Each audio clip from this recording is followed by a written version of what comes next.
when Jade started coming down, Bianca had a look and she started taking her jacket off. Like she was sealed in the cage, but she immediately started getting ready to go. And I was like, ooh, are we getting a swerve? Like, Naomi's the obvious one. But might we get a swerve last minute?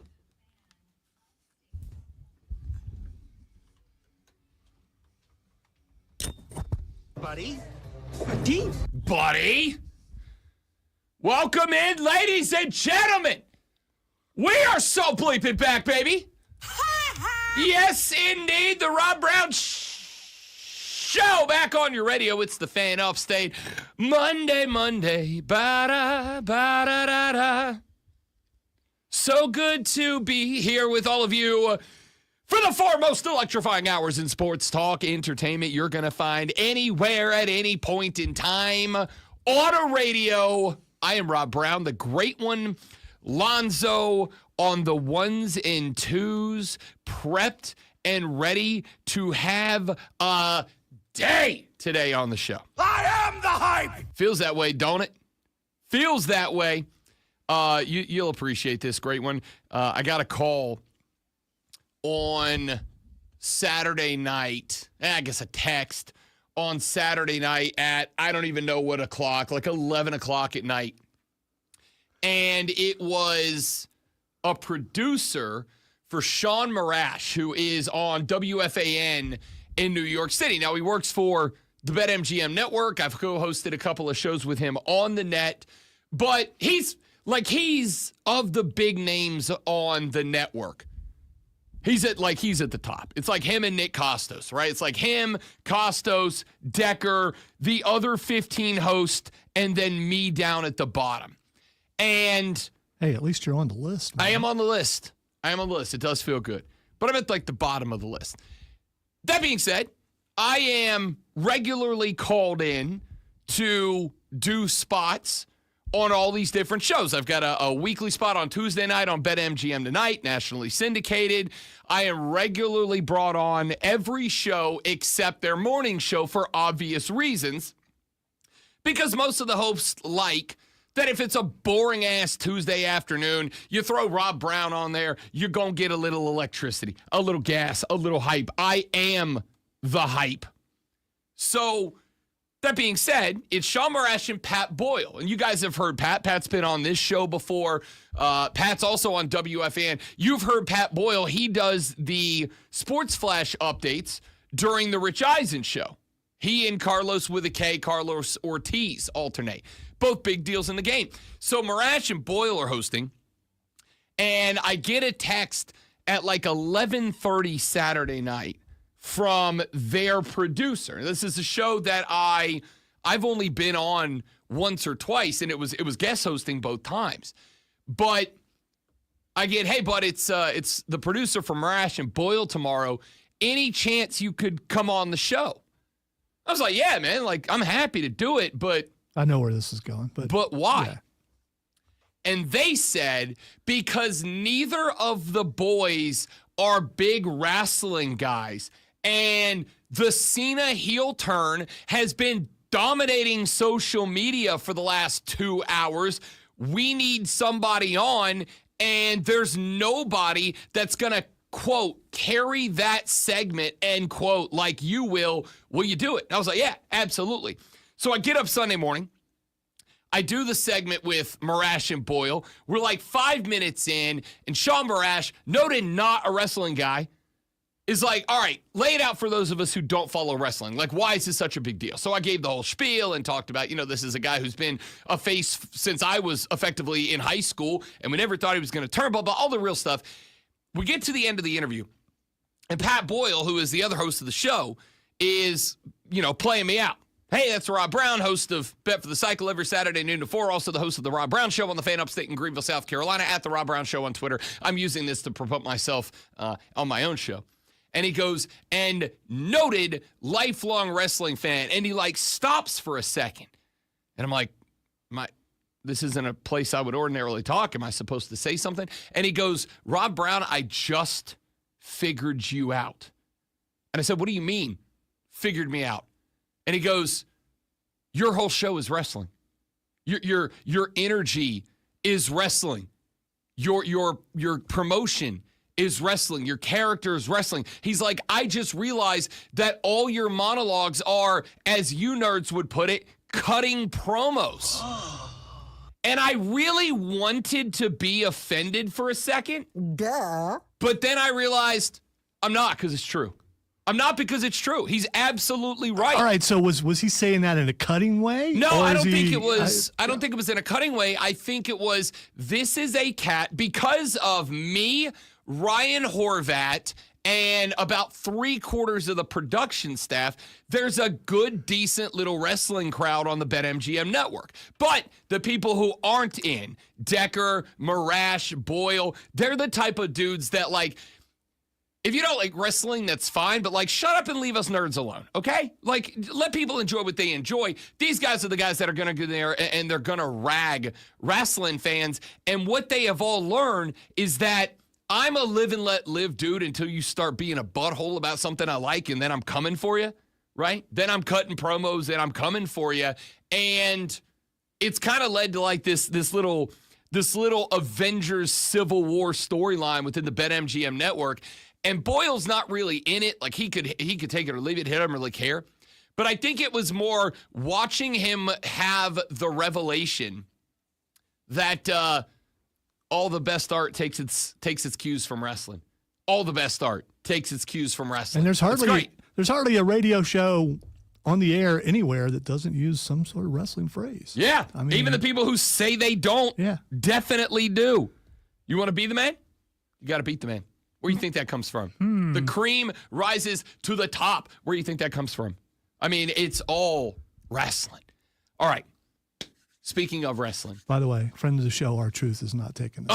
He is not well. He's not well. Someone needs to check on him. Welfare check. Yeah.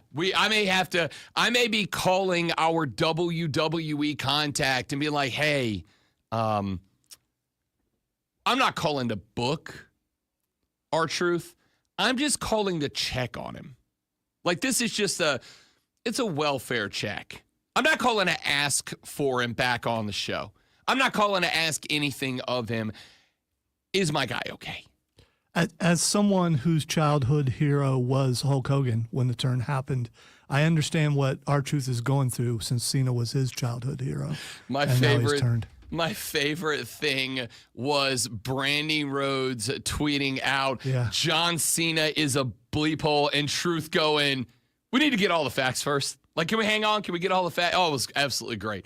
All right, we got a lot we got to get into today on the radio program. The NFL Draft Combine took place through the weekend. There were some highs and there were some very lows.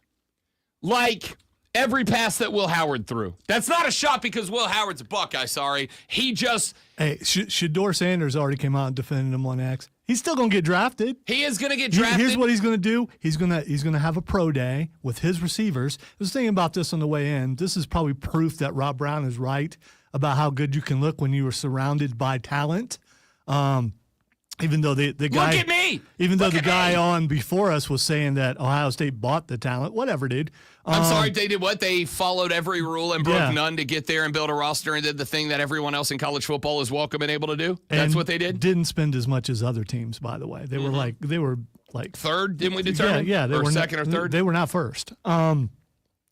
But he will go do his pro day with those prolific receivers, and he'll look good. And he'll go somewhere in a late round and be a backup somewhere. Fourth, by the way, projection. Fourth. Okay. Late third, early fourth. It was bad, but it was real bad. It was bad, but I mean, Shedeur defended him, so he's good.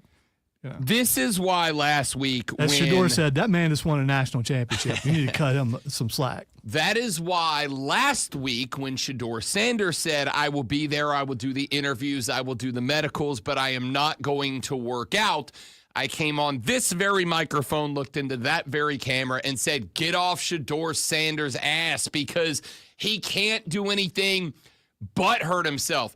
Will Howard had more room to help himself than Shedeur did because I think he came into this probably looking to be like a mid-second to mid-third round guy, and he left being a mid-third to an early fourth-round guy based on that workout. It just didn't go well. This is why I've said the combine is not just a job interview, but the combine can help you as much as it can hurt you if you're a mid-round guy. It can help you more than it hurts you if you're a late-round guy. If you're a guy that's like, maybe he's a 6th, 7th guy, maybe he's a UDFA that gets picked up after the combine or after the draft is over, obviously the combine can't really do much to hurt you if you're not a draftable pick or you're right there on the borderline. If you're a mid-round guy and you go in there and you have a great workout, you know who had a great workout? You know who I think helped himself? Quinn Ewers from Texas. Quinn was dropping dimes, throwing darts. You know who? Actually, I'll tell you who I think. Kyle McCord didn't look bad either. Kyle McCord didn't look bad either. I'll tell you who I think, honestly, may very well be a shock pick in the NFL draft in round number 1. Not that I didn't think he was already going to be a first-round draft pick. I got 2 guys that I think are now going to be in the top half of the first round that maybe weren't going to be before the combine. Nicky Manwari from South Carolina and Jackson Dart from Ole Miss. Jackson throwing dart was spot on. Jackson Dart went in there and handled business. Now, again, let's be clear. You do not draft on workouts. You draft on tape. What the combine is for. The combine is to show what the absolute top of your potential is. What are you physically capable of? Nobody has ever won or lost a football game based on their ability to jump 31 inches straight up in the air.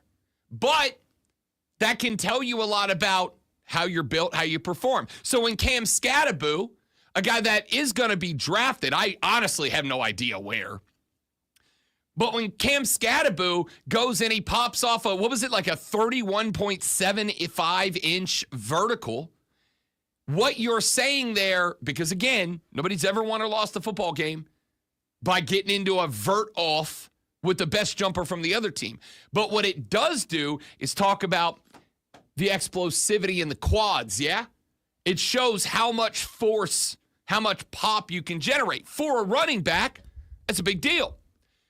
We talked about the 40 time. We're going to talk about this later. Isaiah Bond from the University of Texas, y'all, said he was going to come out and he was going to break Xavier Worthy's 40 record. Said he was going to run a 4.2. He definitely did not. Ran a 4.4. But that's still pretty fast, but it's super fast. Yeah. In fact, here's what's fun. He had, if I believe, Zoe, the 5th or 6th fastest 40 time of this year's wide receivers. Someone ran like a 4.38. Yep, there was like a 4.38. There was a couple of 4.3, I think a 4.39, a couple of 4.4s. His was like a 4.42, whatever it was. No one beat that record, though. No one beat that record. Here's the fun thing. Isaiah Bond, and this is why Alonzo loves to play the nerd clip. I accept it. Not only do I accept it, but I enjoy it. The reason I like the nerd clip is because you can learn things from numbers. In fact, data is how you learn things. Here's my favorite thing about Isaiah Bond. About the 5th or 6th fastest 40 time. But he did have the fastest obtained mile per hour, top speed within the run. So it's the old quick versus fast conversation, right? There's quick, which is this dude's off the ball, he gets to a high rate of speed, but he can't sustain it. Or there's fast, which is maybe I'm not quick to get up to speed, but once I'm at speed, my top speed is faster than anybody else's top speed. And it's not just about that conversation. It's about, does a coach realize that, and understand how to utilize that wide receiver within that? You know why Xavier Worthy is so scary in the offense? It's the reason Xavier Worthy had a faster 40 time than Isaiah Bond. In terms of top speed, when they are at their top MPH, Isaiah Bond is actually right there with Xavier Worthy. The difference is Xavier Worthy has such a bang, fast first step out of the blocks when the beep goes off.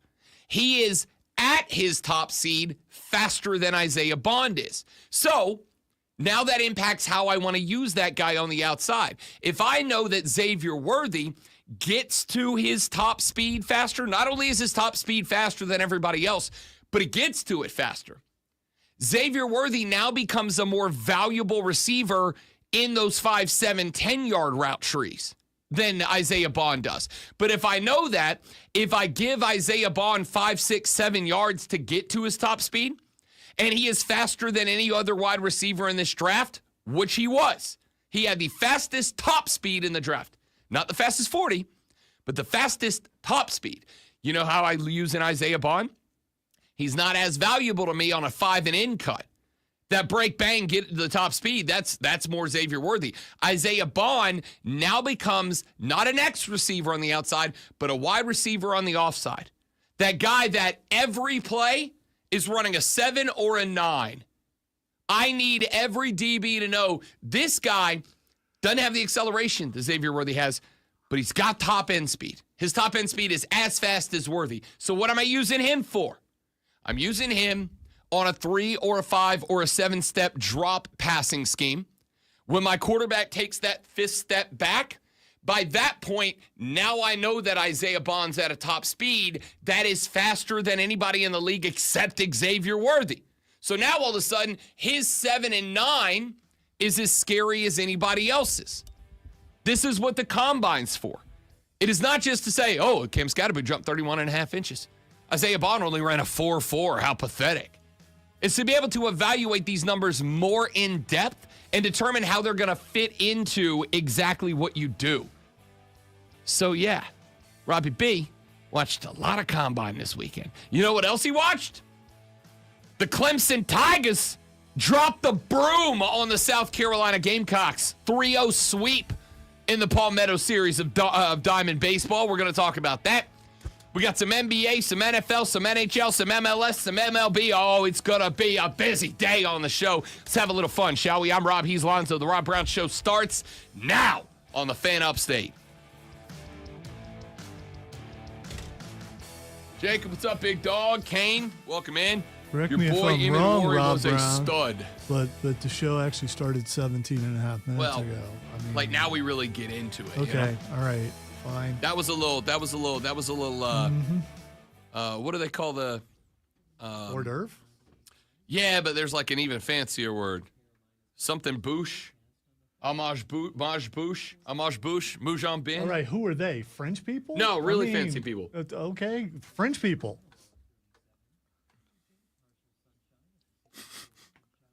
French people. Be right back. Give me 30 seconds. Ooh.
Smooth operator.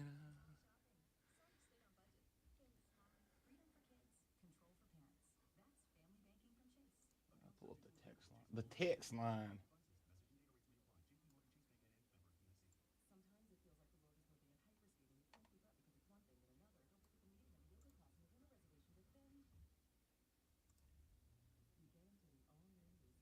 Remember me, though I have to go away, remember me.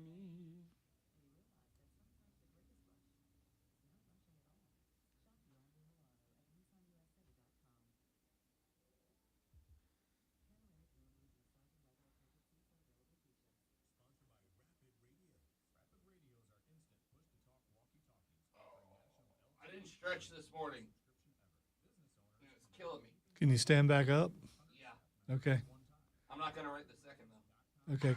I can come around and help you if need be. So I'm just checking. I was flipping around some pods this weekend. And Channing Crowder does a pod with Ryan Clark. Mm-hmm. And he was telling this story. He said, I was in a discussion with my daughter because she called me old. And I was like, I still got it. And he said, I did a toe touch to prove I can still do a toe touch. And he goes, I did the toe touch. Then I landed. Because he came out onto the podcast stage and he was like wheeling himself in a chair. Ryan Clark's like, why are you rolling around in a chair? And he's like, I messed up.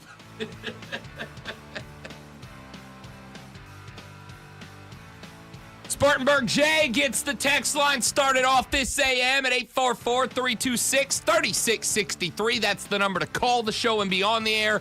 That's the number to text the show and get your text read on the air. Jay said, good morning, on the road again, Odyssey app on. Clemson sweeps, you suck, and John Cena heel turn. What a weekend. Have a great week. Spartanburg Jay, appreciate that, big dog. Good to hear from you this AM. All of you are welcome. Nay, encouraged to be a part of the show. 844-326-3663 to call or to text. Sorry, I didn't mean to cut you off there, great one. Oh, it's okay. I just wanted to say. I mean, I kind of feel after they played 3 and won 3 that they get a bit of a reprieve from that. Was this some sort of championship? It is the only time that these two teams will play each other, so they sweep a 3-0 series. Maybe you can't say that. Well, for unless sure. they both end up in Omaha. But based on, I am sorry to say, what I saw out of the Gamecock baseball program, Paul Maneri's got some work to do. The bats were ice cold. How many games do they play in college baseball? A lot. Do they? A lot. There's a lot between here and Omaha. Okay, all right. Lot between here and Omaha. However, well, I'm glad that a team that lost to another team in football gets a chance to gloat about baseball. Good for you. I mean, listen, I know. Now take your victories where you can find them. Sometimes they're hard to find. 56, by the way. Yeah, 56 games. 56 regular season games all includes non-conference, conference, midweek, and weekend series games. So they're, what, a fourth? A little over a fourth through the Yeah, through right the at, season? I think Yeah. South Carolina is, 7-3, and Clemson's now 10-1. So they're checking in at just a tick under. Not according to what you wrote. Whatever I wrote, I don't know. Yeah, it's What I write? 9-3. Yeah, that's right. And then 10-1. Yeah, I was right on one of the two. Okay. I was two off in total. That's pretty good. Okay. All right. So 11 or 12 games. That's like a depending on what team you 6% are. margin of error, which I got to tell you is pretty good. Pretty good. Yeah, no, it's here's what I saw. What I saw was, first off, an opportunity for a couple of guys like Nolan Naraki, who transferred from Clemson to South Carolina, to have big moments, and they didn't. And they did. And again, I'm not gonna hang the season for South Carolina on these 3 games, but they're the only 3 games that the Gamecocks have played against a quality opponent, and they got dog-walked. They lost at Clemson Friday. They lost in Greenville Saturday. They lost at, and the other part is, and this is one of those times where even Rob Brown, who does his best to live in a world of logic and reason and not emotion, is still going to have emotional moments. You got smoked at Clemson. You got smoked at Floor. You went back to the crib down 0-2, and they came in and dog-walked you on your own diamond. Like, you can't play that way on Sunday when you've already dropped the series, because what it looks like to me is this isn't a well-gelled team. This isn't a team that I can trust when Sundays roll around late in the season and we're starting to talk about who is going to regionals, who is traveling to regionals, who is hosting regionals. If Clemson's going to not just get you, but they're going to get you like that, it is going to be a long year in the Southeastern Conference. So wait. So you're doing a Braves panic on South Carolina this early in the season? You've played 3 games against the top-tier team. You lost. You didn't just get beat all 3. You got beat all 3 games, including being down 0-2, going back home, and watching your fans leave the building in the 8th because they gave up on you. Yeah. I mean, it is one thing, great one, when you lose. Losing happens. It's sports. If losing didn't happen in sports, sports would be boring. It is another thing to look like you have waved the white flag and surrendered. And to your rival on your diamond at your crib, nah, that ain't it, Chief. That ain't it. Now, again, I think it is important to remember that we are talking about a first-year head coach in Paul Mainieri. We are talking, but remember the other thing I said, which was, yeah, the guy had a lot of success at LSU down in Baton Rouge, Louisiana. He is a legend down there in the bayou, for sure. He's also on the wrong side of 70 years old. And he's coming into a place he just got to. He's coming into a place where he did not have a big relationship, did not have a relationship at all with the guys on the squad. And this is the type of conversation that I've had with y'all in the past of, if I'm a college AD, I am not, and this is gonna draw some ire, I'm not hiring old guys. I'm not doing it, respectfully. And it's not because old guys can't do it, but it's because old guys don't, and this is not bad. I'm 40, and I'm an old guys now. Old guys don't have the ability to communicate on the level with 17 and 18 and 19-year-olds in a way that allows you to create what I think is the relationship necessary between coaches and players to get that team gelled together. So what's the age limit? I mean, what I don't know. I'm not going to put one on it because I don't know. If you're 35 and you turn 36, you just immediately have to resign because you can no longer relate? No, but I think okay. I think it's just one of those things where I would say it's pretty clear to me that a 35-year-old is going to have an easier time communicating with the 19-year-old than a 73-year-old is. That's just part of it. And again, I like Paul Mainieri. This is not a personal shot. Maybe these kids like playing for their grandpa. I could be wrong. You might be right. It could be. But based on what I saw the last 3 days, nope. Because on Sunday, down 2 games, series already over. That trophy is going to Clemson for a year. Down 2 games, they go to Columbia. Do they actually have a trophy? I don't believe so, but I don't know for a fact. Okay. I don't believe there is. There should be. There should be. College baseball is the best. I didn't know that. I just didn't think baseball did that the way football does, but I could be wrong. Listen, it's Clemson, South Carolina.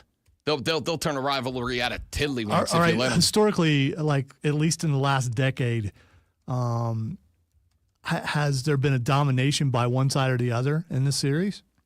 Not that I am aware of. But I'm not, again, this is one of those spots where, and I don't mean to kick legs out from what you're saying, I don't care about anything but 2025. Well, I'm just saying I don't think this is that unusual. That's all. Here's what I know. When I got here. If you want to celebrate, let your mighty tiger roar. I mean, if that's what you want to do, if you're a fan out there. I wasn't talking about What do you mean if you want to celebrate? You just kick their ass 3-0. Wow. Of course I'm going to celebrate if I'm a Clemson Tiger.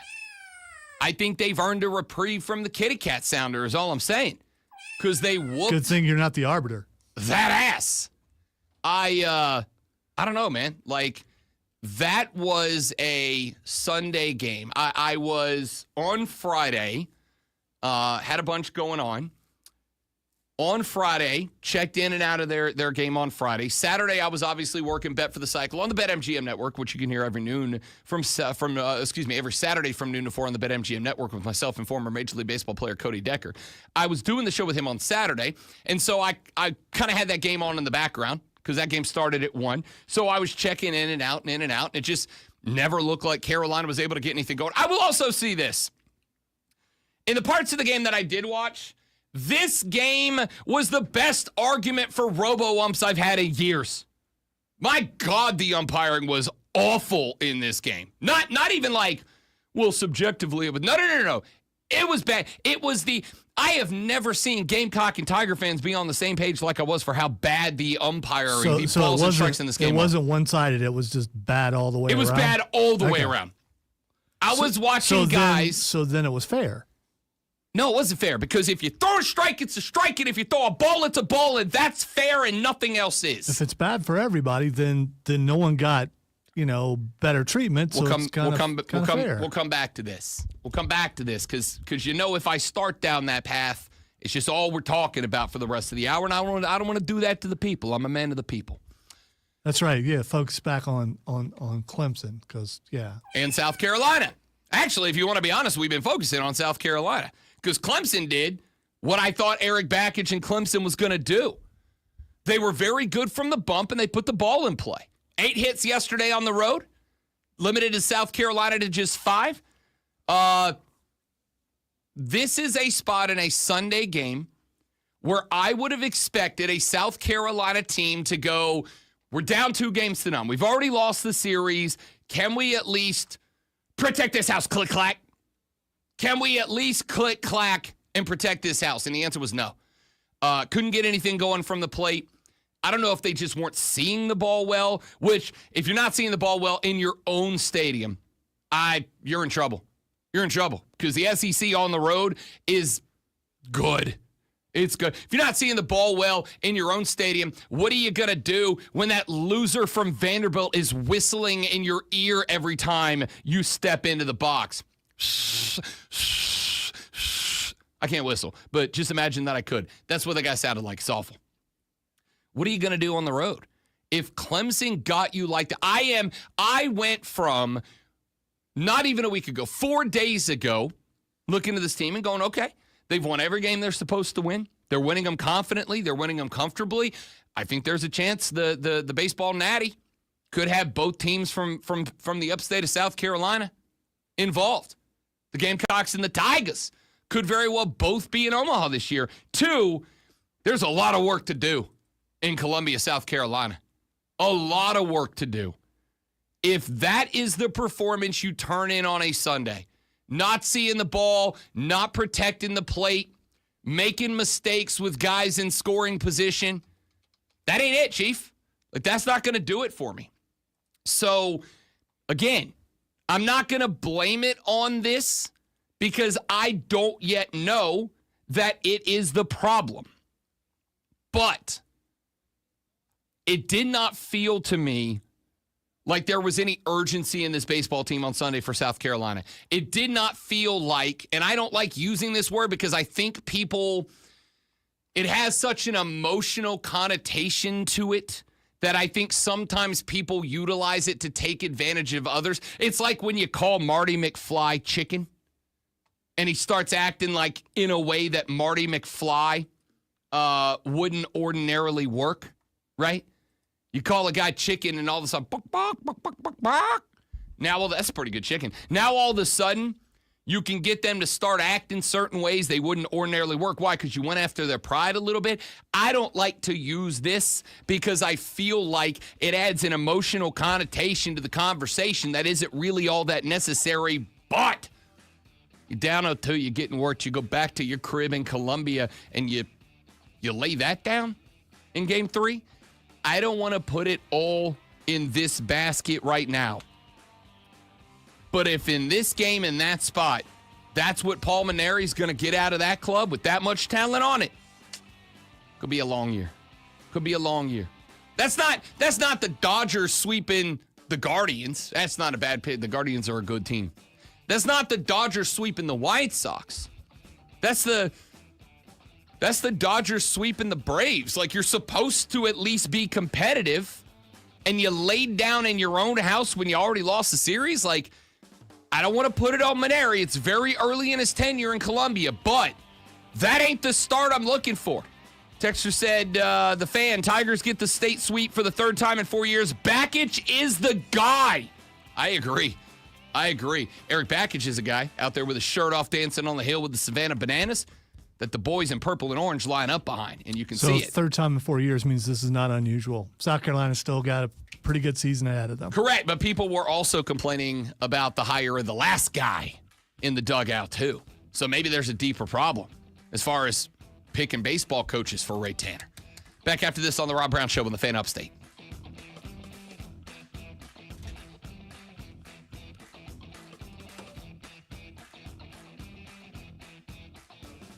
Thank you, Jacob. You get it. Do you feel me?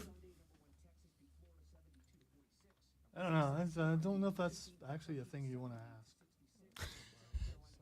Not this early in the morning.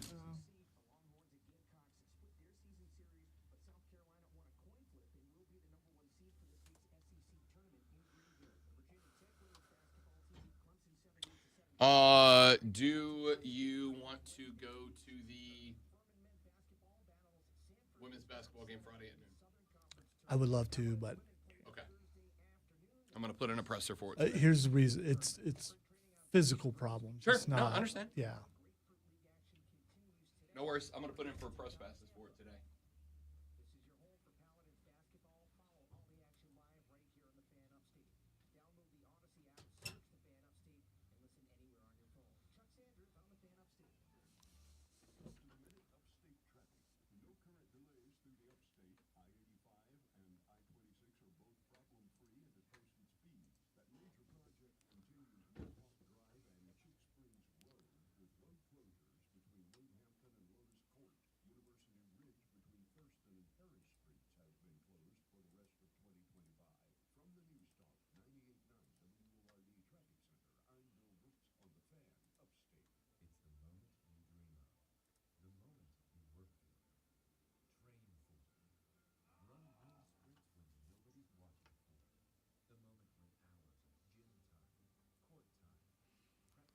Also, most importantly, I have to babysit, so I can't. Oh, okay. Yeah, so I can't. Well, you can bring her. She might like it, but no, that would not work. By the time I got home, got her, got back. Okay. I just wanted to check before. I know. I appreciate the offer. Yeah. And I haven't. I've seen the men play. I've never got to see the women play. I've been to the NCAA tournament when it was there, like I don't know, a decade ago or something. That was pretty cool. I got to sit underneath. It is cool. I got to. We sat in the underneath the basket, and when the other team would have people there, we'd move to the other side and go underneath, and no one stopped us. It's like, okay, we're on the court watching, and Greg McKinney's like, let's go sit on the court. I was like, aren't we going to get in trouble? He's like, we'll see. Don't know until you find out. We'll see, and we never did. I think it was Radakovich when he was there. Yeah. Is he still there? I don't know if he's still there. He's at Miami now. Yeah, he was 2 seats down, and Greg was like, tell him how Clemson sucks. He's like, go ahead. I was like, Go ahead. You really want me to? Because if I do, we're getting kicked out. He knew I wouldn't do it, but still.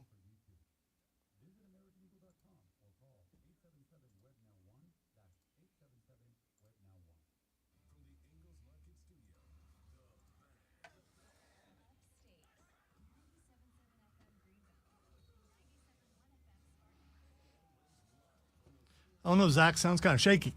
Because I bet that camera probably shakes in the car the whole time. I think I've seen some of that. It's awesome. You're right. I did not watch it that way, but I watched Atlanta that way, and it's a blast.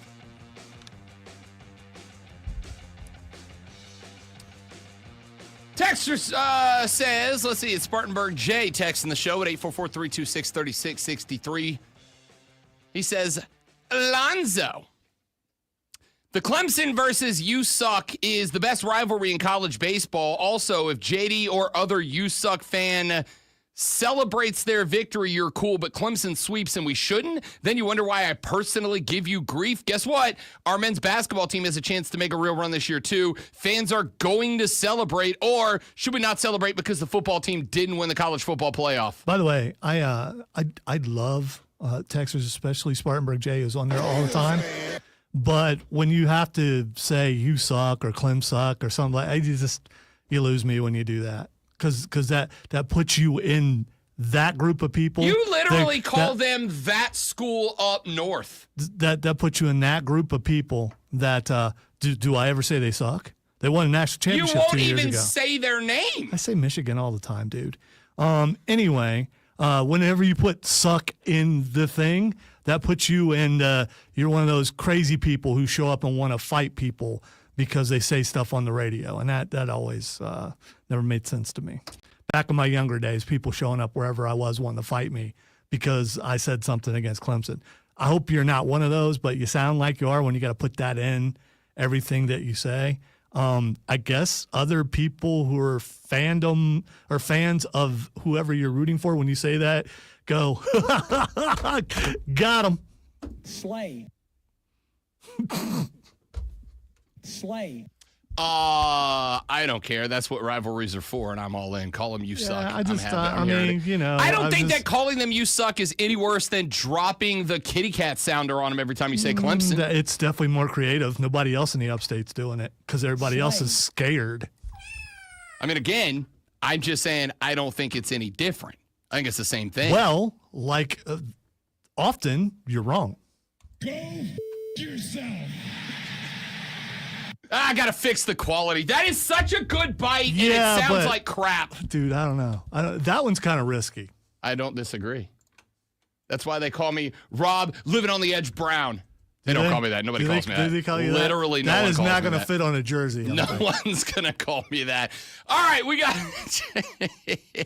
I don't mind it. I think that especially By in the way, rivalry. Jay, it's all wrestling, dude. I mean, It's all be wrestling. a fan however you want to be. Cut promos, baby. It's what we do. I don't care. It's rivalry games. It's fine. If you wanna send me a text with a P in the word Clemson, have at it. If you want to refer to him as you suck, have at it. I don't care. Have at I've it. worked with Uber fans, and if you, there was one certain person I worked with for a really long time. If you put a P or a Z in there, he would get so angry, and it's like, okay, stop getting angry, and I'll stop doing it. I mean, no one see, and it was on the call screener, so no one saw it except for him.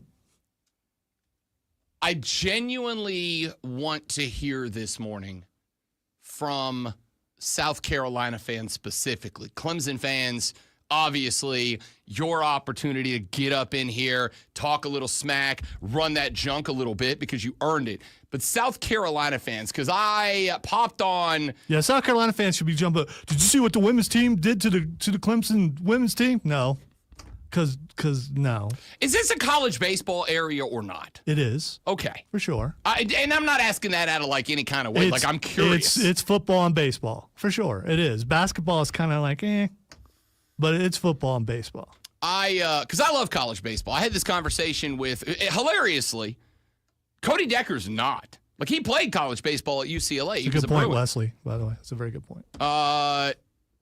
Deck, not a big baseball guy. Jay Kassan, one of my other coworkers on the BetMGM So wait a network, minute. and I, Wait a minute. A guy who played college baseball not a is fan. not a. Yeah, can't stand it. I don't know why. I mean, I do know why. I just think it's a dumb reason. Well, that's kind of He weird. didn't like it. I do. I love college baseball. I have said before, I genuinely believe college baseball has the best postseason in American sports. I think college baseball has the best postseason in American sports. I stand by that. Always have. And we're always usually will. represented really well in this area. Not only South Carolina and Clemson, but Coastal usually is in there a bunch. Coastal too. won a title a handful of years ago. You've got, Appy State's popped up in Omaha a couple times Who? out of North Carolina. Oh, Appalachian so we're State. talking about South Carolina. The Carolinas. No. We're talking about South two, Carolina. We're two states, one name. Can we be So heard I've in been North told. Carolina? Well, only online, but I mean, still, whatever, North Carolina. Carolina fans. Sorry. Sorry. It's Tepper. Okay? Screw you, Tepper. Never a bad time for that. You take the team out of No, you know what? So Wait, don't wait, use wait, the wait, wait, moniker wait. anymore. Wait. All right, fine. Just go away. I'm gonna say totally understand taking training camp out of the Berg and bringing it back I up to don't. Charlotte. I don't. I do, but that aside for a second, we do have to acknowledge David Tepper for the past 365 days has been a better owner, though, right? I don't care. We got to give him I don't credit care. for He that. took the team away from South Carolina, is what he did. I mean, I would take the team from Spartanburg to Charlotte, but if you're winning me football games and the team's getting better, okay, so what? Do you really I'd rather think have a you're good football pointing team. the right direction? I don't know. Have we not established that? I'm directionally challenged. I'm gonna tell you right now, if the zombie apocalypse happens and my GPS goes away, I am bleeped, dude. I'm screwed if that happens. All right, but I have to.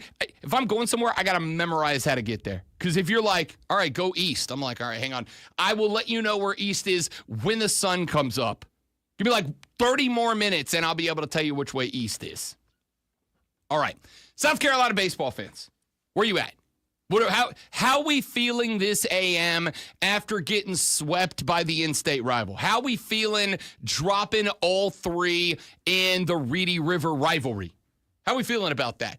Because it shouldn't be good, like at all. It shouldn't be good.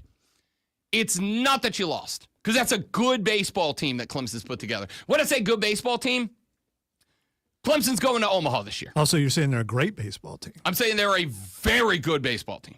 They're going to Omaha this year. Don't you have to be great to go to Omaha? Baseball's weird. We're going to talk about this later in the show. Baseball's weird because I think there are a lot of times when very good teams beat great teams. Especially, again, college baseball, I think, has the best postseason in sports because there is a lot of heightened manufacturing drama. There is a lot of advantage that goes to teams that perform. If you are hosting a regional, you are in a better spot than a team that has to go play in it. But it's not a 7-game series to move on. It's double elimination in the regional, double in the supers, and then double when you get to Omaha. A good team, a great team in baseball can lose 2 in a row. Like, that's the difference between Major League Baseball and college baseball is, I think, way more often than not, the best team in Major League Baseball wins a series. Way more often than not, the best team wins, specifically when we go on to the longer series, the 5 and the 7 game series in Major League Baseball. In college baseball, everything's double elimination. And so there's a lot of times where a very good team, a great team, can easily drop 2 games in a row. Now, if a great team drops 2 in a row, but there's still 3 or 5 more in a series, they still got a real good chance to come back and win that thing. A little pressure on them, but it can be done. You drop 2 in a row in the postseason in college baseball, you're cooked, you're out, you're done, you're going home. And so when I look at this series, which is, as Lonzo astutely pointed out, not a championship series, not for a ticket to Omaha, now not for a ticket to a regional, not for a super regional. It is just an early season 3-game set against your biggest rivals. When you completely bleep the bed like South Carolina did, I get concerned. Now, we got MD75 in the chat who said, "You suck fan here. I'm okay with taking my medicine on this. I am willing to give the new coach time to fix this team, but if we're not winning games that matter by year 3, I'm out." That's 2 years from now, man. Like, I get it. And I think, if anything, this is this weird. I had this conversation with a friend of the show, Joey B, on Saturday. We all went out for a couple of brewskis on Saturday afternoon. And we were talking about Clemson basketball, right? We were talking about Brad Brownell. 15 years in charge of that program. And Joey B said, as this team made a run to the Elite 8 last year, this team still has an outside shot, likely not to happen, but an outside shot to win the ACC regular season title. They will be a team on the bye in the ACC tournament. Like, they're in a good spot right now to make another run. And Joey B said, you know what's interesting about the success over the last 3 years of Brad Brownell is that if you started Brad Brownell's career today, there's no shot he's making it this long to get it right. Man, that man made it, 12 years he had to kind of figure it out. Now, obviously, it's a different story because for a very long time, at least the way it was put to me, I've only been here 5 years now, but the way it was put to me is basketball really wasn't a priority for Clemson for a very long time. So basically, when they hired a basketball coach, it was kind of like, yeah, go over there. Go over there and run the program. We'll be over here with Dabo and Tommy and whoever else. We'll be over here with the football program trying to get them right. You go take care of the thing nobody cares about, and we'll be over here putting the resources into football. And Joey B said, if Brad Brownell started the career at Clemson the way he started it, like a North Carolina, a Wake Forest, a Vanderbilt, a school in a different conference that cared about basketball, he never would have made it long enough to put together last year's Elite 8 team, to put together a team that this year, I was talking with, on Saturday's show, talking with a couple of bracketologists who said, watch out for Clemson as a dark horse. They have all the metrics. It doesn't necessarily show up in a way that blows you off the stat sheet when you look at their in-season statistics. He said, but if you look at just the metrics, if you look at basketball like a nerd and you just look at the metrics, there is a series of Ken Palm numbers that, like, Who the heck is Ken Palm? if you don't know what Ken Palm is, it's too late in the college basketball season for me to try to explain it to you now. I'll get you set for next year. Is that a guy? Is that what's it? The Ken Palm rankings are a series of metrics that are put together by a guy, but he's kind of like the guy when it comes to this, right? And 11 of the 12 last national champions all fall within a series of these metrics in terms of offensive efficiency, offensive ratings, defensive ratings, etc. There's, I believe, 6 teams this year that meet the annual Ken Palm ratings of teams most likely to win a natty, and Clemson is one of those teams. Again, there's not anybody that blows you off the page. You look at Ann Shefflin, who is the gel of that team, the leader of that team, and if I showed you a picture of Ann Shefflin without his Clemson basketball jersey on, you just think he's some frat bro from Clemson. But he's a dog. And that's what Brad Brownell's put together. But it took him 12 years to get to that spot. And if he was at a Kentucky or an Indiana or a Duke or a Michigan State, he never would have gotten that time. But he got that time because he was at Clemson, a place where up until a handful of years ago, basketball was kind of an afterthought. Here's the thing with Paul Mainieri at South Carolina. Baseball's not an afterthought in Columbia. I was watching yesterday on social media. The wife and I decided, hey, lazy Sunday. We haven't had a Sunday fun day where we didn't put pants on in like 6 weeks. So lazy Sunday fun day. She's like, I'm going to go marathon watch every episode of when Jeff Goldblum was on Law & Order. And I was like, great. I'm going to be in the bro cave with all 4 TVs working. I got NASCAR, I got NBA, I got NHL, I got college baseball. I'm in here, right? And as I'm watching all these games on Sunday and watching the race, by the way, we got to talk Circuit of the Americas. That was a damn good NASCAR race. We'll come to that later. As I'm watching all of this and I'm scrolling through social media, the Gamecock fans went from a lot of noise going into the weekend to not a word about baseball yesterday. Not a word about it. And that's my experience, that's unusual. I'm used to seeing our boy Q and in Garnet We Trust and all these different South Carolina people that I follow across social silent, right? And so I want to compare it to what happened with Clemson baseball and Brad Brownell or Clemson basketball. Give them time. Sometimes, especially when you're doing it a little bit different than the model, it takes a little time to develop. But South Carolina, from what I understand, puts an emphasis on baseball. And if you're getting not just beat, right? This wasn't like a couple of 5-4, Clemson got a clutch hit down the stretch, whatever. You got your ass beat in your own house. You got smoked in your own crib. And if you're getting hammered in your own crib when you've already lost 2, one at Clemson, one in Greenville, and now you go back home with a chance to at least salvage one and to do it on your own diamond, in your own house, and you fall flat on your face like that. Like, yes, I'm going to give Paul Mainieri time. This is not me, sitting here slamming the Atlanta Braves panic button yet. What I am saying is, even if the baseball's not great, like, I expect to see some fight. I expect to see a little pride. I expect to see you defend this house, protect this house, clack. And I didn't see it. It looked like by the 6th or 7th inning, this team laid down for Clemson. And that's a disappointment. It is one thing if you lose. It is another thing if I'm tuning in to a game that I'm going, okay, today's the day. They got to pull it together. And I see that. That's where I get a little bit, did we jump the gun? I understand Mainieri had accolades. He's also on the wrong side of 70. Is that really the guy you think is going to pump some energy into the program?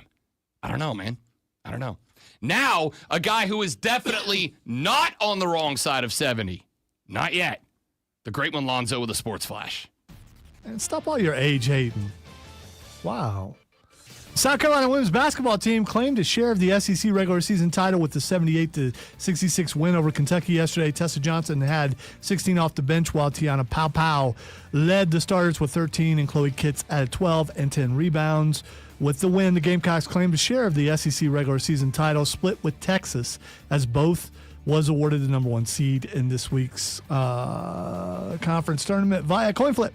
Well, so South Carolina via coin flip. Clemson Tiger baseball team, as we've been talking about, finished off a 3-game sweep with the Carolina Gamecocks with an 8-2 victory yesterday in Columbia. South Carolina drops 9-3. Clemson is now 10-1. Tune in Saturday at 8 p.m. as the Furman Paladins take on the Sanford Bulldogs in the first round of the SoCon basketball tournament. It's Furman versus Sanford right here on your home for Furman Paladins. Basketball, the Fan, Upstate.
Hey, did you guys know? I don't know if you knew this, that the Oscars were on last night. I don't know if you knew this. I didn't know it, but I didn't watch it because I don't think I saw a single movie that was nominated for anything. That was going to be my next question. Has anyone out there seen any of the Oscar-nominated movies? And it's not that I like have anything against them. This wasn't a big movie year for me. Dude. When have you, in the last 5 years, what was a big movie year for you? You and I together have probably seen more movies. I mean, I know we've went and seen 2 together, I think. Yeah.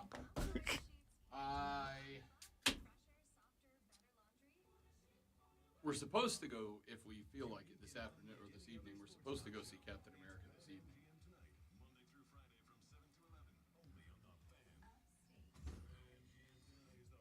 However, I thought she was totally caught up with Marvel. She has not watched Falcon and Winter Soldier yet, so I'm like, do I need to put her through the pace first and just wait for it to come out on Disney Plus? I don't want to wait. All right, I just looked. I've actually seen one of the movies that were nominated, Dune Part 2, which is never gonna win. Was it Best Picture nominated? Yeah, I've heard it's fantastic. it was. I never saw Wicked, but my wife and daughter did. The Brutalist, no idea. Complete Unknown, no idea. Conclave, Emily Perez, no. I'm Still Here, no. Nickel Boys, The Substance, wonder what that's about. I don't know. QC in the first break. I'm sure the movies I watch like cleaned up in the sci-fi effects thing, whatever that is. Yeah.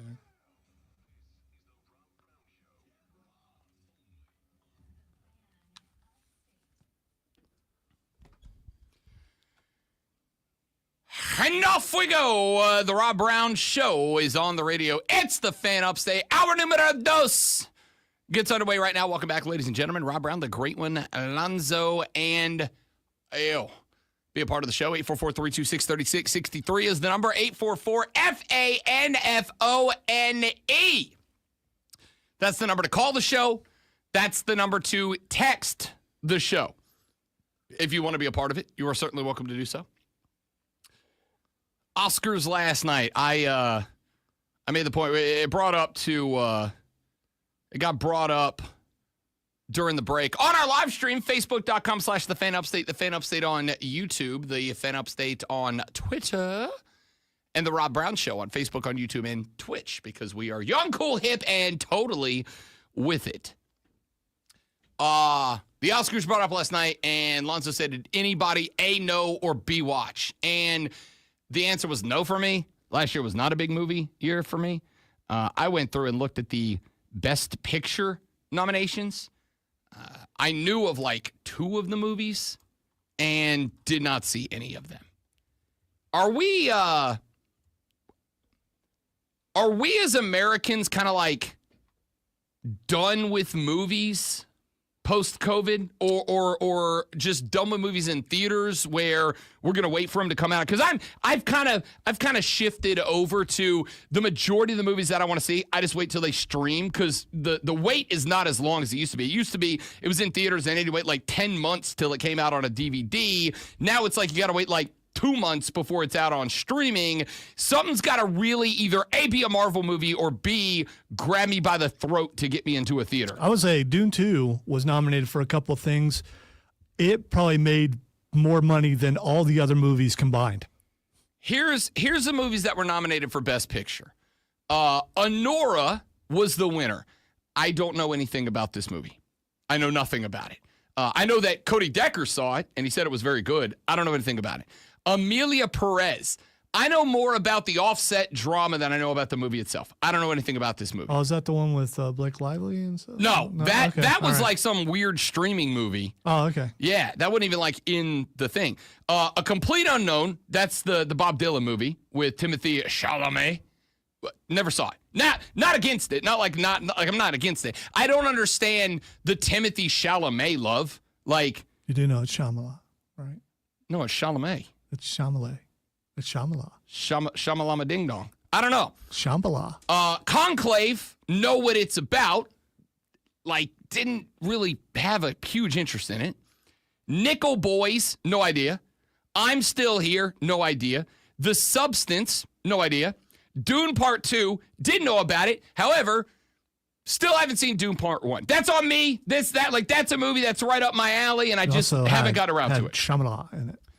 Never gotten to it. That's got Timothée Chalamet Ding Dong in it too? Yeah, and Zendaya. He was I know her. Yeah. I know her. She's Mary Jane, kind of. Wicked, which kind of did want to see. I mean, still do want to see Wicked. Ariana, man, it's okay to eat a sandwich, okay? It's okay. That kind of skinny is not attractive. Yeah, but I think she was doing it for another role. No, she got extra thin for another role. Dude. I don't know what to tell you, man. Hollywood's weird. Do want to see Wicked, just never got around to it, mainly because it was like... It's out on stream. You can... Yeah, I'm going to sit down and watch it. It was initially... It's retcon, trying to turn the bad guy into a good guy. You know, it's okay to have a villain, all right? Isn't it just... Let the villain be a villain, okay? Isn't it just the play? Oh, you mean the play is retcon of Wizard of Oz? Yes. Yeah, I don't think it's bad. Yeah, it is. It is. I know it's okay. You think it's bad. It's okay to have a villain and let them be a villain. There are plenty of villains. I think it's also. Yeah, I think okay. it's interesting to have an introspective on people's decision making. So now, when she melts, we should be sad. You can't make me be sad about that. Except for the fact that she can't take a bath. I mean, that's a problem. Because she must be stinking if she'll melt if you throw water on her. I mean, and I don't think they had, whole body deodorant in Oz. Maybe they do. And here we go, ladies and gentlemen, a complete and total breakdown of the hygienic practices in Munchkinland. And The Brutalist, which I saw commercials for. I don't know what it's about.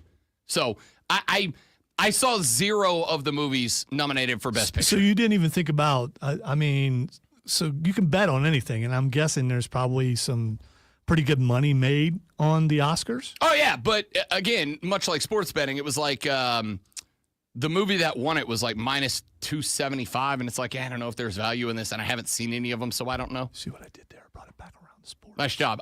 You know what else we could do to bring it back around to sports? We could do the water cooler cheat sheet, the top 3 sports stories you need to know before you get to the office. And it starts now. Are you ready for the playbook of the peculiar, the almanac of the absurd, and the encyclopedia of the extraordinary? Well, you better be, because we're diving headfirst into the 3 top stories that will have your coworkers saying, Screw you guys, I'm going home. where they take their first bathroom break. No. Here we go. Welcome to the water cooler cheat sheet on the Fan Upstate. It is the water cooler cheat sheet, the top 3 sports stories that you need to know before you get to the office and start talking sports with your coworkers this AM. Once thou does, this is what you will be talking about. Let's dive right in with item number 1. The NCAA has not finalized expansion plans for the men's and women's basketball tournaments, and according to NCAA Senior Vice President of Basketball Operations Dan Gavitt, will not do so anytime in the near future, but it probably will down the line. Different conversation that we'll have here in just a minute. Gavitt said he does not expect a vote, quote, in the near future, end quote, though it is theoretically possible with the big enough push that a vote could be made in the late spring that could move next year's college basketball national championship tournaments from 68 to either 72 or 76 teams. That being said, the late spring vote is possible but unlikely. Possible but unrealistic. Still could happen. Probably won't. It's probably going to be down the line. Gavitt said, quote, it's not taken in a lighthearted way at all because of the success of the tournaments and how important they are to college basketball overall. Expansion, even in a modest level, is complex, more complex than I think than has been recognized and reported because it is expensive.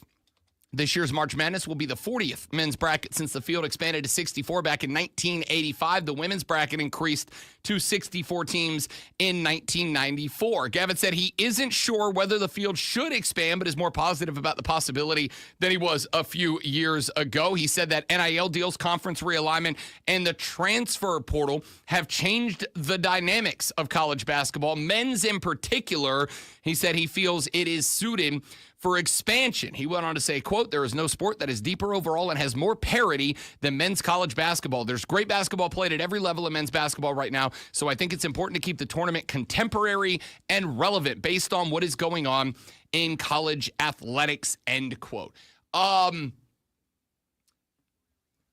Yes and no. At the same time, I guess, like, on one hand, he's not wrong. The parity in college basketball is as good as it's been in a very long time. There are more teams than there have been in a very long time. However, are there 76 teams we think are potential national champions?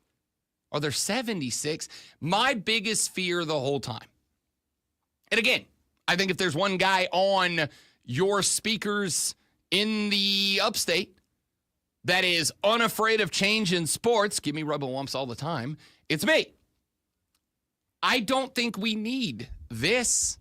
I'm down for change in sports to make sports better, but I don't think we need this.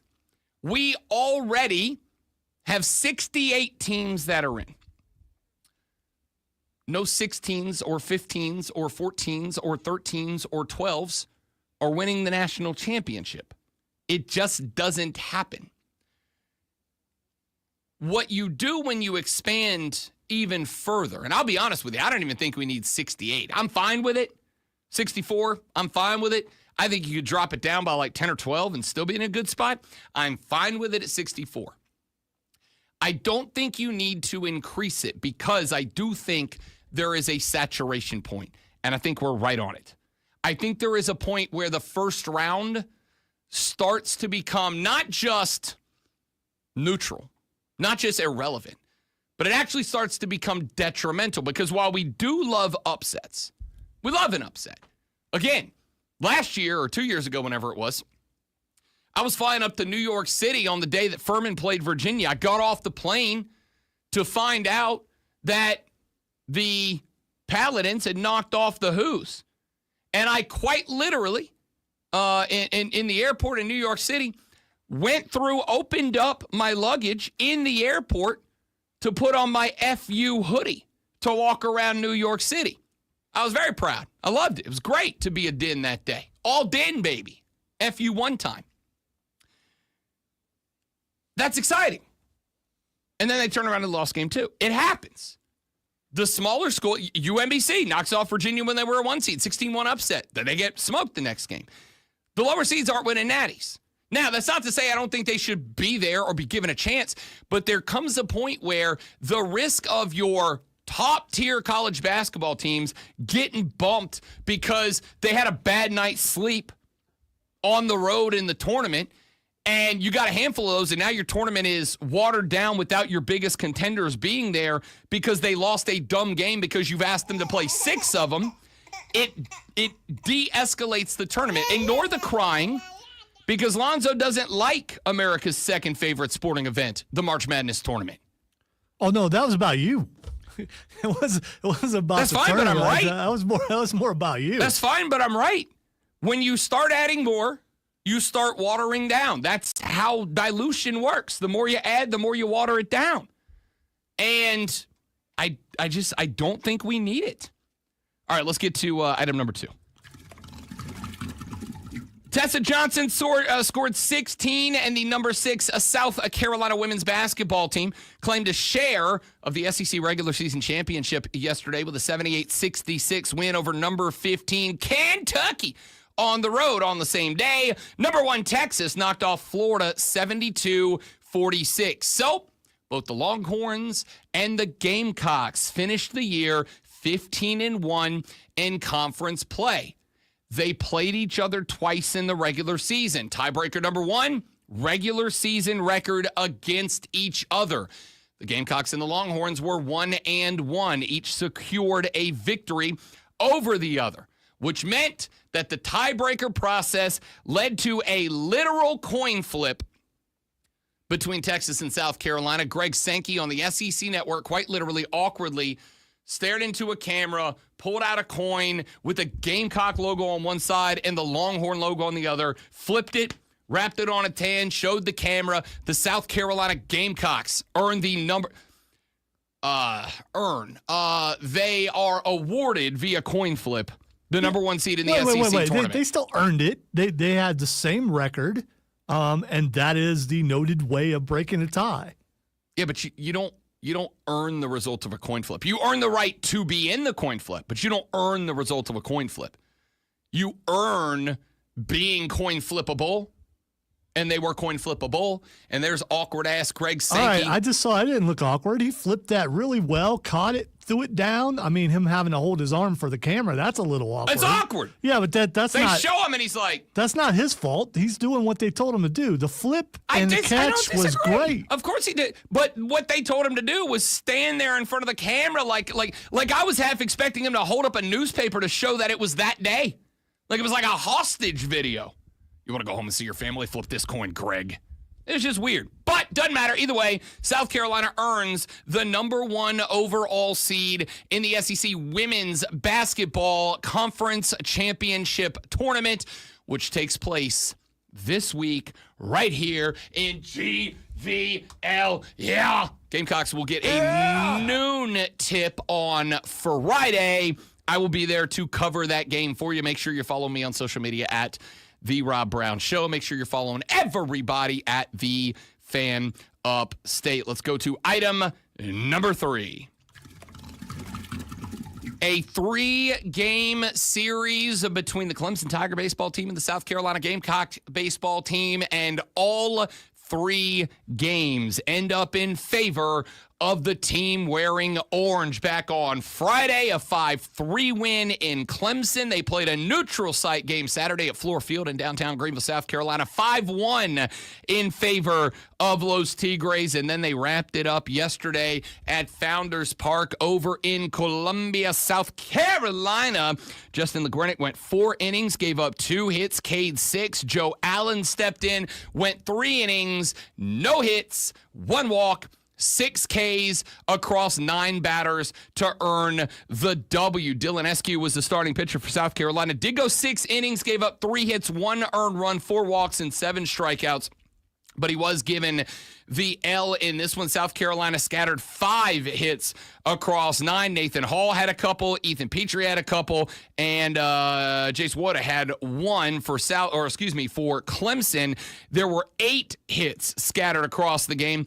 The middle of the order was about as good as it gets. Cam Kennarella had 1. Luke Gaffney had 1. Colin Priest had 1. Jacob Jarrell had 1. Tristan Bissetta had 1. And Jaron Purify had a pair of them, the only Tiger with a multi-hit day. Colin Priest had 3 RBIs, which was the primary difference there. It was an 8-2 win in favor of the Tigers. It was a 3-0 series sweep across the Palmetto series. The Reedy River rivalry betwixt the two. Clemson has moved to 10-1. They are inside of the D1 baseball top 25, and I expect after this win that they will jump up probably around number 10 when the next poll comes out. South Carolina was on the outside looking in to start this series, and they will now be further on the outside looking in after this series. The Tigers will have their next game coming up tomorrow. They will play right here in Greenville, South Carolina when they take on SC Upstate. The Gamecock baseball team will look to get a rebound after getting swept when they take on Davidson tomorrow at home at Founders Park in a midweek showdown. We'll talk more college baseball as the year progresses. We will ask John Blau of the Post and Courier. He covers the Clemson Tigers about this sweep coming up here in about an hour and 20 minutes. The Rob Brown Show, the great one, Lonzo. Yours truly, Rob Brown, back after this on the Fan Upstate. QC. All right, guys, quick live reading. We're coming right back. Stay right there for me, please, and thank you.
Texter said, Rob, your water cooler cheat sheet audio is supposed to be bubbles. It sounded like somebody ripping a bong. Yeah, no, we know. We know. We've made the joke about Urban Meyer's friend on a boat before. Here's the problem. Still funny. We compared it before. They don't sound like, to me, it sounds like a water cooler. I mean, we've gotten... I went to our wonderful effects department, looked up water cooler, picked the best one, and that was it. If you like, I could play the full clip. Some tech guy up at the corporate office loaded that up and was like, this is going to be hilarious. Bro, It doesn't sound. hilarious. I mean, I've never been around, and since I don't do drugs, I don't know, other than seeing it on TV. But this, well, if I add it up, does not sound like that. You can hear it. Just wait till the end, and that's where you've turned the water cooler over. Have you ever changed a water cooler? A lot of people out there have never changed one before. You have to take the lid off, and you have to really quick put the thing up, and then the water has to come out of that big old, is it a jug? I guess it's a jug. Jug's good to me. And pour down into the apparatus where you get your water out of. It's not really a fountain. Listen, I don't know all the technical terminology, but I've had to change the water cooler here before a long time ago. We had to do it ourselves before we went to whatever the filtering system that we have now. Texter, I want you to know I think it's funny. It's not. I also had the mind of a child, and I think it's not. I mean, as someone who listens for a living, it disturbs me that you guys equate that to something that it doesn't sound anything like. It doesn't sound like that at all. Of course, I haven't personally did it before, so maybe when you text her and you, Rob, personally did the thing, maybe it does sound like that. kind of does. Okay. All right. I'm going to disagree, and I'll never find out firsthand. All right, let's get to some stuff. I want to talk NFL Combine just a second. I was on Saturday doing Bet for the Cycle and had it on in the background. And we went to a break, and during the break, my lovely wife walked in at one point when they were doing one of the position groups doing their vertical. You jump up, you hit the little spinny things on the top of a big pole, and, that's how they measure how high you jump. And she sat there and she watched it for 15, 20 seconds. I think she watched a guy jump twice, or two guys jump once. I don't remember. But she watched a guy or some guys jump real high in the air, hit the little spinny sticks on the pole, and land. And as we were sitting there talking about it, she's like, this is weird to me. Did you explain to her about how it gauges explosivity? And, I'm about to. Okay. All right. She said, this is weird to me. And I said, why is it weird? And she said, you're just watching dudes jump in the air. And I went, yeah. And she goes, is this like a competition? And I said, no, it's not a competition. I guess it is a competition with themselves to set the best number they can set. And she said, okay, but like, but it is a competition between the guys. I'm sure it is. Of course, you want to be the one who jumped the highest. Sure it is. It's competition between the guys. It's competition with themselves, right? Like these guys have a number in their head. Isaiah Baum proved that. He said, I'm running a 4.2. He did not. We're coming to that in a minute. She said, do they get points? Like, does this determine where they're going to go play NFL football? And I said, no, ma'am. This event is for the nerds. This event's for the nerds. This event, the NFL Combine, is, I said on Friday, and I stand by it, probably the third of the big three events on the NFL calendar. It is Super Bowl, Draft, and Combine. And I would make the argument that the Combine, while less exciting, is more important than the NFL Draft, because obviously what happens at the Combine is how coaches determine who they're going to take on draft day. Now, on Friday, I got into the emotion behind the NFL Combine. That emotion being, it is the first day, even though the league new year starts 9 days from now, it is the first day of what I call the fan new year. It is the first day where all of us are optimistic. Because, if you're an NFL fan at all, we have learned over the past handful of years, and I think I'm comfortable saying this now, that the teams that are consistently at the top of the NFL are teams that draft well. The Kansas City Chiefs have been exceptional in the draft the last few years. The Philadelphia Eagles have been exceptional in the draft the last few years. The Buffalo Bills have been very good in the draft the last few years. The Ravens, very good in the draft the last couple of years. You build a core with the draft. You get your biggest needs around your drafted guys via free agency and trade. And I think that's become obvious. When you look at Philly, when you look at Kansas City, when you look at Buffalo, when you look at Baltimore, when you look at Detroit, that's become obvious to me. So the reason we all got super pumped about the draft is because NFL fans now recognize something that NFL talking heads have said for a very long time. The combine is not to learn who the best football players are. The combine is to figure out the ceiling of these guys. The combine is to figure out what's the best they could be. Nick Emmanwori is kind of the poster child of that this year. This is a dude who had very good tape at South Carolina. Very good tape. He's a very versatile defensive back. I can line Nick Emmanwori up at the NFL level today, I believe. I can line him up to cover an X. I can line him up to cover a slot.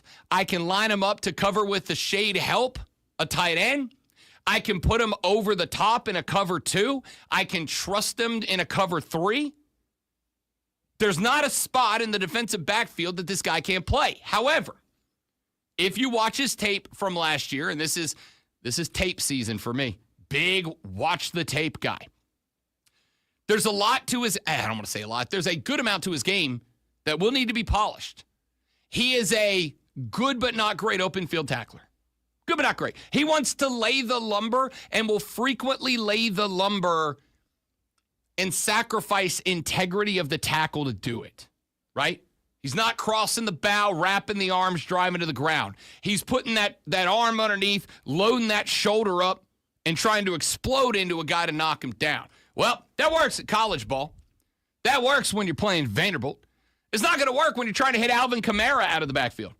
It's not going to work when you load up and try to hit Derrick Henry blasting through the hole. Those guys are going to eat that contact, and they're going to yak daddy their way to a first down, and you're going to be left 3 yards behind laying on the ground with a sore shoulder. You got to learn how to tackle. That's something that needs to be cleaned up. Nick Emmanwori is a guy that is very good about predicting a route. Not as good at breaking off of his prediction when a wide receiver throws an adapted route at him, right? Guy that's going to say, all right, back pedal's coming to my side of the football field, and likely what I'm dealing with is an over-under concept. And I know I got a safety, so I'm going to step up to the under. And what happens is that wide receiver sets like he's going to break to the under. He and the quarterback recognize Emmanwori is going to step out, bang, curling behind him. Now I drop a little pass over the top. He's got to work on adjusting on the fly and not playing formulatic defense. These are things that he can work on, though. These are things that can be coached up at the next level. Not necessarily as big of a deal at the college level or at the NFL level. But that's not why we do the combine. We do the combine because this is where I measure the metrics of what are you capable of. So when she walks into the room and I'm oddly watching Cam Scattaboo in spandex shorts and a super tight shirt jump up and hit the spinny things on the stick, she goes, why are you watching dudes jump in the air? I'm not watching to see how big his vert is. I'm watching to see what the explosivity in those quads are. Because that's how you determine what the pop in the quads are. Are you okay? I think so. Okay. I'll let you know in a minute. You hit that pretty hard. Hey, man, you throw a super kick, you got to get that sound right. Okay, all right. That's what I'm watching for. When I watch Isaiah Bond run the 40, am I looking for him to get his top overall speed, to get his time, to see if he gets a 4.2? Yeah, from the entertainment side. But he runs a 4.4. And the conversation around him was, he ran a 4.4. He said he was going to run a 4.2. How disappointing. He hurt himself. And I'm sitting there going, I still like this kid. Let's still draft this kid. You know why? Because there are metrics other than what was your time. And this is where the nerd comes in. Isaiah Bond's 40 time was slower than Xavier Ward's by like 0.2 of a second, which in football time is a very long time. 0.2 of a second in the 40 equates to about 1.5 yards. How much separation is 1.5 yards when a guy's running a 9 route and he's got 1.5 yards on the free safety? A quarterback is drooling on himself if he can have that consistently out of his deep threat, right? So that's a big deal. What I did find interesting, though, was that Isaiah Bond's top speed, not time, top speed, was as fast as Xavier Worthy's was. He didn't get to it as quickly. That's that fast burst. That's that quickness, acceleration versus speed. Acceleration and speed are different measurable vectors. His speed was one of the fastest in the NFL. His acceleration wasn't. He didn't get to his top speed as fast, but once he got there, he was able to outrun everybody in this combine and almost everybody, except Isaiah Bond in the last few, except Xavier Worthy in the last few. When I try to translate that over to football, what I'm looking at there is not a guy that I'm going, that's my 9 route guy. Can be a 9 route guy. Can be a guy that if we're got to go 5 wide because we're down 4 with 7 to play and I got to heave one down there, yeah, hey, man, get out there, run it, all right? But there's a reason that I don't think he'll be Xavier Worthy. That reason is the concept of acceleration. I want to know more about the acceleration than I do the top-end speed. Top-end speed's important, but I want to know how fast does this guy get off the football. This is why, to me, you know it's a more important speed than the 40 speed? The 10-yard dash. How fast can you get me first down yardage? Because if you can get it to me in the way Xavier Worthy can get it to me, guess what happens? Now he is as valuable as a 5 and in, an inside slant, a 7 and in route runner as he is a 9 guy. And the Chiefs took full advantage of that last year, right? How many underneath routes did Xavier Worthy convert? Why? Because that acceleration is just faster than everybody. Isaiah Bond, I know he can run a 9 or a 7. Now I know probably not as adept on those inside slants like Worthy is to where he's valuable in that role. That's what the combine's for. All right, we'll take a look at some of the guys in the combine that Carolina might be interested in and the rest of the NFC South later on in the show. The Rob Brown Show continues. It's the Fan Upstate.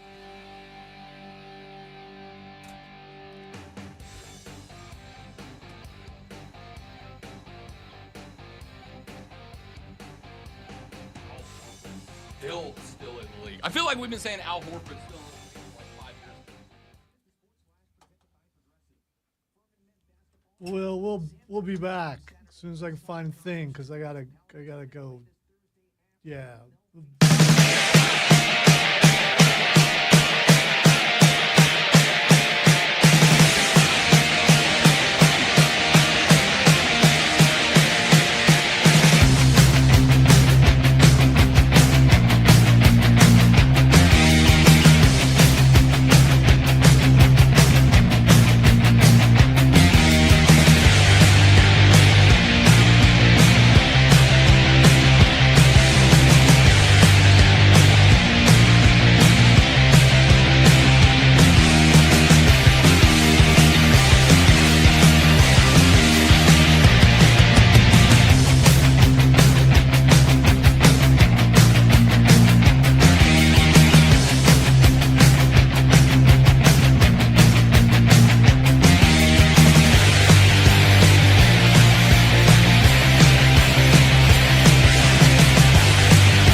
What was Cole's 40 time?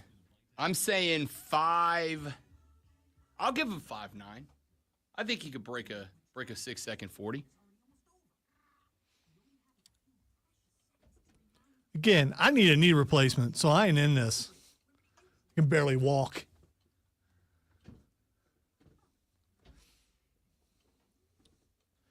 I would like to know how official this was because I was alerted to it, but I never watched. 5.2? Here's the thing. No. He did not run a 5.2. Yeah, but no way. Who's doing the stopwatch? Yeah, I was going to say he ran a 5.2 if he clocked himself. And I don't say that with any disrespect. Well, I'm not breaking 6. What a Diesel run. I'm just,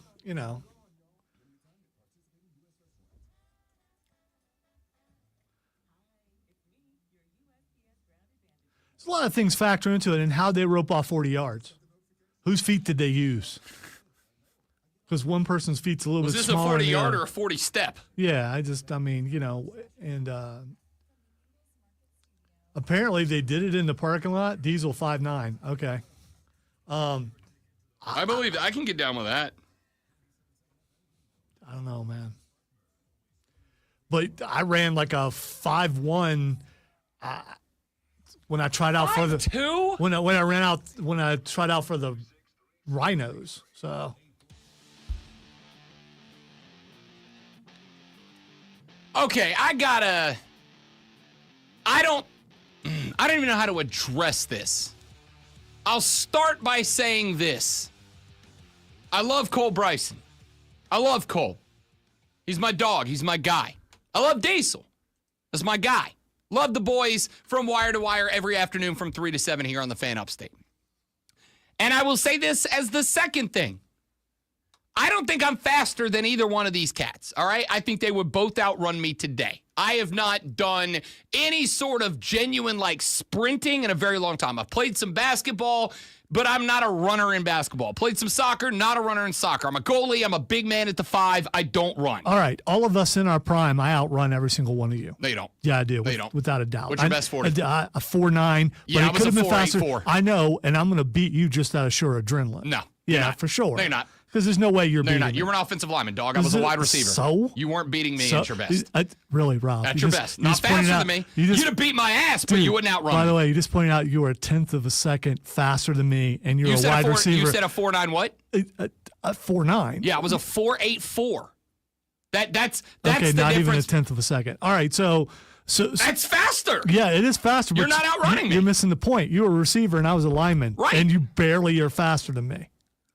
Still fast. What you Okay. said was you would outrun all of us in your prime. I'm telling you, no, you what wouldn't this have. means that on any given day, I would beat you some, you would beat me, but more than likely, I would beat you because of adrenaline and competitive would- spirit. Yes, because we all know competitive spirit wins races. It can get you a few tenths. If And if you you're would have looking had over. it, and I wouldn't have because Without a doubt. 'Cause you're a dog, Without and a I ain't got that doubt. dog Because I in would have intimidated you before we Yeah, ran. yeah. And you'd have been scared. Yeah, and yeah. then you'd be like, oh no, if Yeah. I were to win, I might get them hands. you're And- being that I could play in the NBA guy right now. By the way, I know that. There's no I no know way that. to assimilate any of this stuff. Okay. I'm glad that those two guys ran, and the fact that Cole beat a guy who's like what 13, 14 No, wait. years older No. than him. You're taking this somewhere. I gotta get to this. Cole. Steven just said, and I don't even know if he's listening right now. I'm saying this in hopes that he is. CB, if you're listening, I need you to call in. Because you got my man Steven in our Facebook chat right now, facebook.com/thefanupstate, the Fan Upstate on YouTube and Twitter, The Rob Brown Show on YouTube, Facebook, and Twitch. Steven just said that Cole claimed a 5.240 on Friday.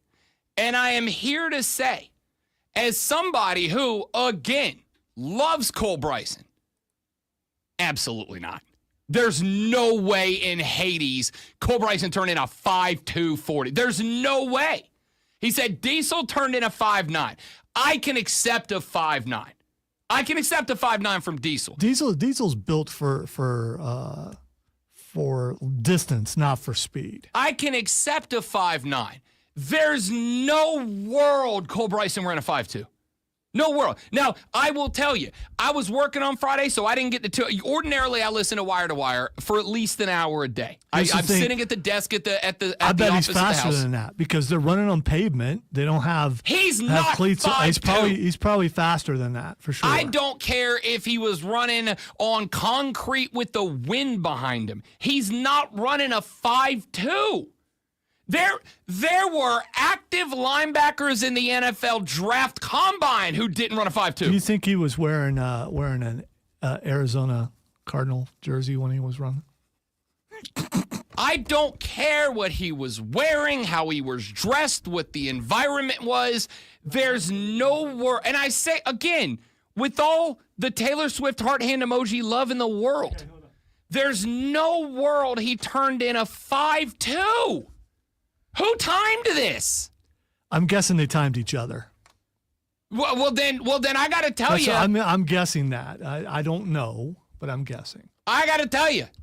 If my wife ever smartens up and divorces my ass and I'm back in the dating market, I'm taking Diesel with me as my wingman if he's out here letting Cole get away with a 5'2" 40. There ain't no way.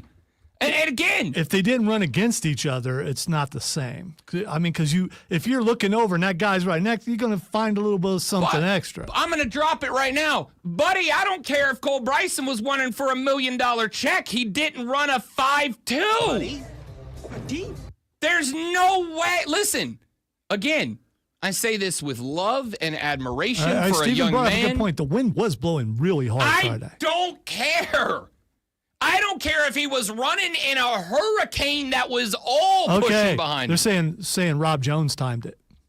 I'm gonna have to go get Rob Jones. Are you doubting Rob Jones? Yep. I mean, yep. Is he going to pick one over the other and make one a little bit faster than the other? I don't know. There ain't no way. There ain't no damn way. If Rob were a cop, I could see him controlling the speed trap, though. Ain't no way. You know how fast you were going. I am. So we talked about this cat last week. Bert Kreischer is a comedian. He's gotten very big the last couple of years. He's the comedian that told the story about being the machine, and he takes his shirt off when he does shows. If you've been on social media and that's in your algorithm at all, you know who Bert Kreischer is. He's gotten very big.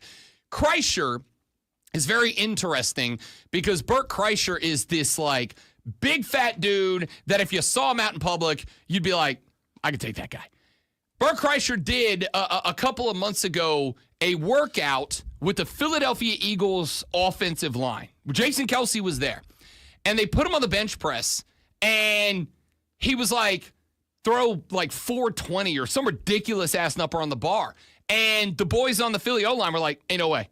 They made a bet with him. Like, here's the bet. Because some of the guys on that O-line have a podcast, right?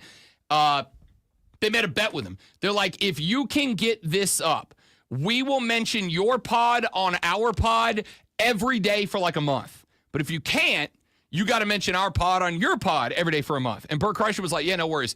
This dude took like 425 on the bar. Big fat guy. Bigger than me. And just boom, like no problem. So I will happily acknowledge that there may be a little bit of that dog in Cole Bryson that is just like buried below the surface. I respect that. But there's no way he turned in a 5'2" 40. It's just not a thing. All right, you're hating. And the more you say there's no way, the more I believe in Cole Bryson. It is not hate. That's like me saying, I had a 42-inch vertical this weekend. No, I didn't. And you know I didn't. And calling that out is not hating. That's that's not a thing. I don't even know how much, well, I guess that would be like close to 4 feet. Yeah, 42-inch vertical, I'm hitting my head on the rim. Yeah, well, I can't touch the rim anymore. I used to be able to dunk. Not anymore. No, ain't no way. Ain't no way. Jersey Joe is on the line. I am under the impression, Jersey Joe, that you were somehow affiliated with this alleged 5'2". Jersey Joe, are you there? Yeah, I'm here. I'm sorry about that. No, you're good. You're good. So you were somehow affiliated with this athletic competition? I was there firsthand, in person, spectating. And you're telling me, are you good with Cole claiming a 5'2" 40? Hey, your man Rob Jones had the stopwatch going, so it was all his word. The only thing I'm questioning here is Rob Jones' ability to use a stopwatch. A 5'2"?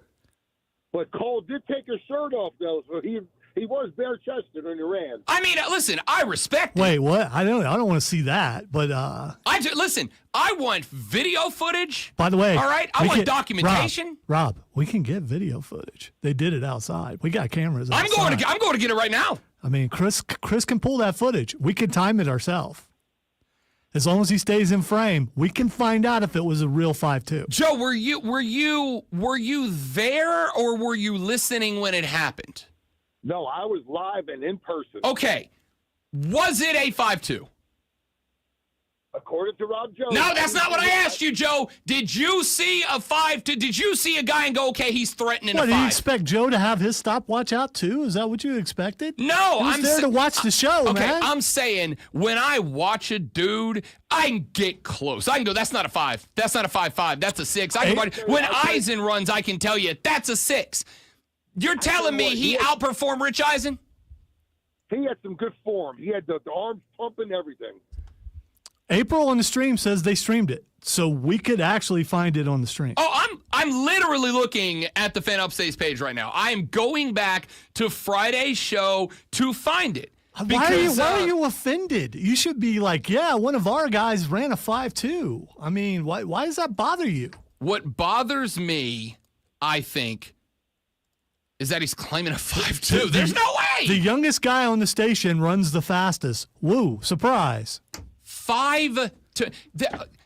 Jersey Joe, there were guys playing linebacker at the combine that didn't turn in 5'2s. Cole Bryson put up NFL linebacker speed. That's what you're trying to tell me?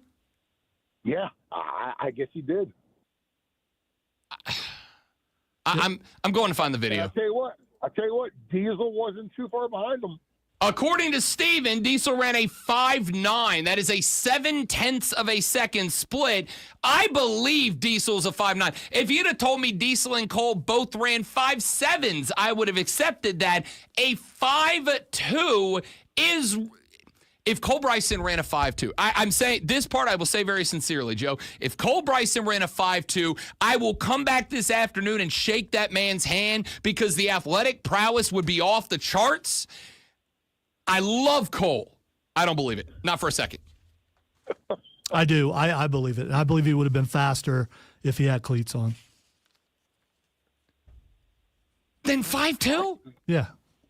I mean, it's going to make you faster if you got something to. I mean, they're running on pavement, right? Right. That's why 5'2" is ridiculous. If he's running 5'2" on pavement and sneakers, he's running a 5 flat on grass in cleats. That's a lot. That's fast. That's very fast. You're emotionally upset over this. I don't get it, dude. Because, It's one of our guys. Way to go, Cole. okay, cool. I ran a 4.7 this weekend. Yeah, but you're lying. No, I'm not. Wait. I'm one of your guys, Lonzo. You should Yeah, be happy. yeah, You but should you- be promoted. You should be like, hell yeah, Rob Brown. No, but you don't have video proof and Joe on the line saying it happened. That's right. Okay. What Joe said was, that's what got said. Joe, do you believe Cole Bryson ran a 5.240? What? It's yes. Thank you so much. No. Thank Hold on. There's a little Silence bit of speaks in volume. there's a little bit of a delay between us getting to Joe. Don't take the hesitation as he was. It took him a second to hear it. That's all it was. Joe, do you believe Yes, Cole ran a I do 5.2? believe he did. There we Yes, I go. do believe he. There we go. Steven also just said he did it in Hey Dudes, not sneakers. He did it in boat shoes? Absolutely not. There's no way. Jersey Joe, This sounds like this is about you, Brother, I more love so you. than- wow. you're P1 in the Armada. You have earned a captaincy in the Armada, but I don't believe you. I'm sorry, Rob. I believe you, Joe. It just there's only one naysayer in this room. I appreciate you, big. Go ahead. No. I say if you go back and look at the stream, you'll see me there firsthand in person. What time on Friday did this happen? Give or take about 4:25-ish. About 4:25. All right, about an hour and 45 into the show. I'm going to look at this during the break. I am going to run it through software functions. I'm going to see if I can get Olivia Thanks, Benson Joe. and Ice Cube on the line to run it through the CSI filters. I am about to like science nerd in a way that has never been. I am about to go out and measure the space in the parking lot so that I can compare it to the video footage. Cole, I love you like a brother. A 5'2" in Hey Dudes. This ain't about you, Rob. Why are you offended, dude? A 5'2". Why are you offended? Okay, I ran a 4.6 this weekend. Dressed it up. Went out on You- Saturday. you're Ran a making- 4.6. You're making yourself look bad right now. I just don't. Why? I don't Lonzo, why are you understand. offended? You're supposed to be one I of my don't guys. You're supposed under- to promote me. You're I supposed to be don't like, good job. understand. There's no video proof of what you did. You're just saying this to counter what they actually did. And we got time after the show. You can go out and prove. No, because I'll pop a 4.6. hammy. Well, okay, fine. This ain't about me. You know who didn't pop a hammy? Apparently, Cole or Diesel. apparently Cole is going in the third round. Bryson. That's listen. He can be really fast, but you can't teach height, so he's not going anywhere. I just pulled up their stream from Friday. It is buffering right now, and you know how like it puts the little caption up on the bottom of the screen. The caption that is on the bottom of the screen as this video buffers in is, "No, I have Hey Dudes on, which is not good." Hate 5'2" and Hey Dudes. If Cole Bryson did this, I will meet up and buy that man a not beer today. Okay, and I'm sure he doesn't care either way because he knows he did it. Whether you believe it or not, it's irrelevant. There's I ran a 4.8. There's video proof. There's no video proof of you. There's video proof of him doing it. Doesn't matter how you feel. I believe it.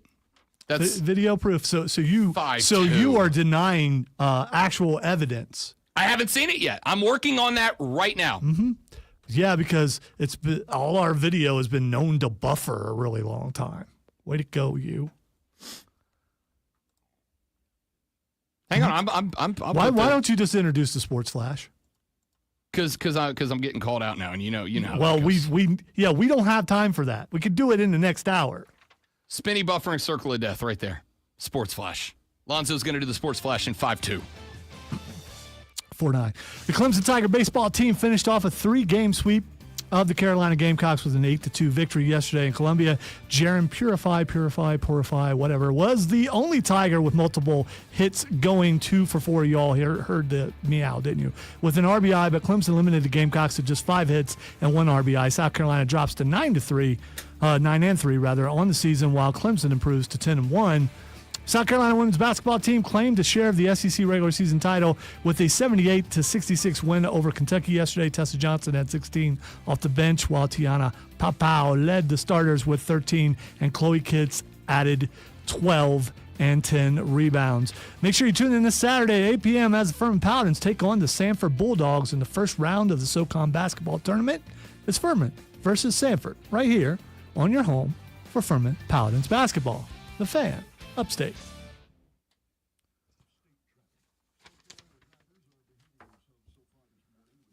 Wow, my guy taking this personal.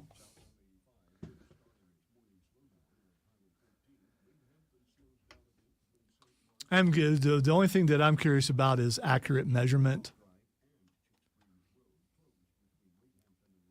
And Rob Jones, sports guy, so I'm sure he was not generous with the time.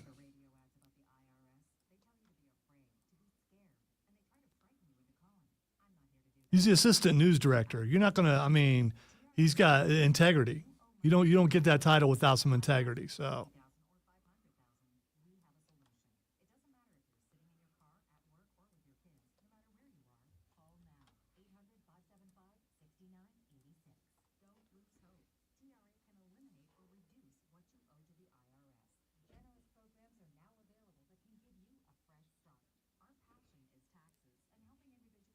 thank you for doing the work for him. I don't care that much, but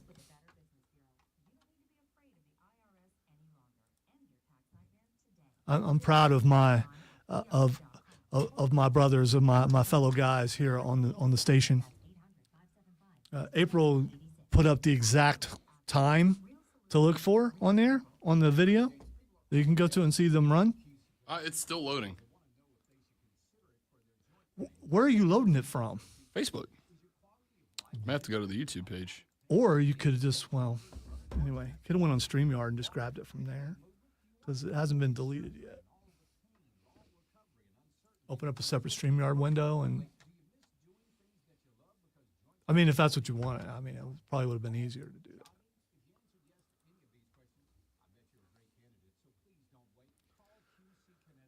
You didn't break Rob, Steven.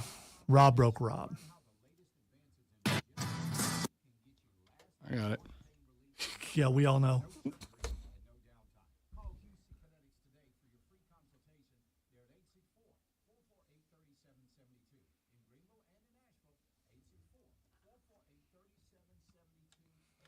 Cody's going to be okay, James.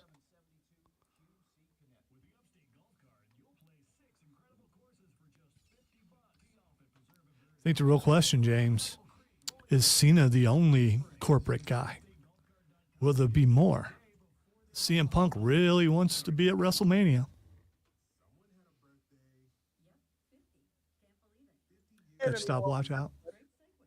I'll be able to tell you if it was 5-2 just by No, you won't. You will not. Come on, dude. Oh, he is gonna run it shirtless. You can if I watch Isaiah Bond run, I know he's hitting a 4-5. If I watch Turn the cap on, put him on. Yeah, I'm, running the cap I'm backwards. hurt for you right now. I like it. Ready? I'm hurt because I don't know why you're hurt. He's not ready. Cole's not ready. He's figuring out his stance. He wants to figure out if he's going to go right foot forward or left foot Although forward. if Rob's also holding And, okay. Yeah. I mean, you can zoom in and then zoom out as he's running by. Cole, are you ready? Who's running the board while they're doing this? it looks like they In 3, 2, they just leave 1, the board go. Yeah, I'm just curious Here about comes. that. If Oh, he's someone quick, was in man. studio while He's they got was in power. He's got power off the line, and he's through. It's faster than I thought, but it ain't 5-2. 2. I'd have said a 5-5, 5-6. Really? Would you have said that? I'd have said a 5-6. That doesn't make you accurate just because you would have said that.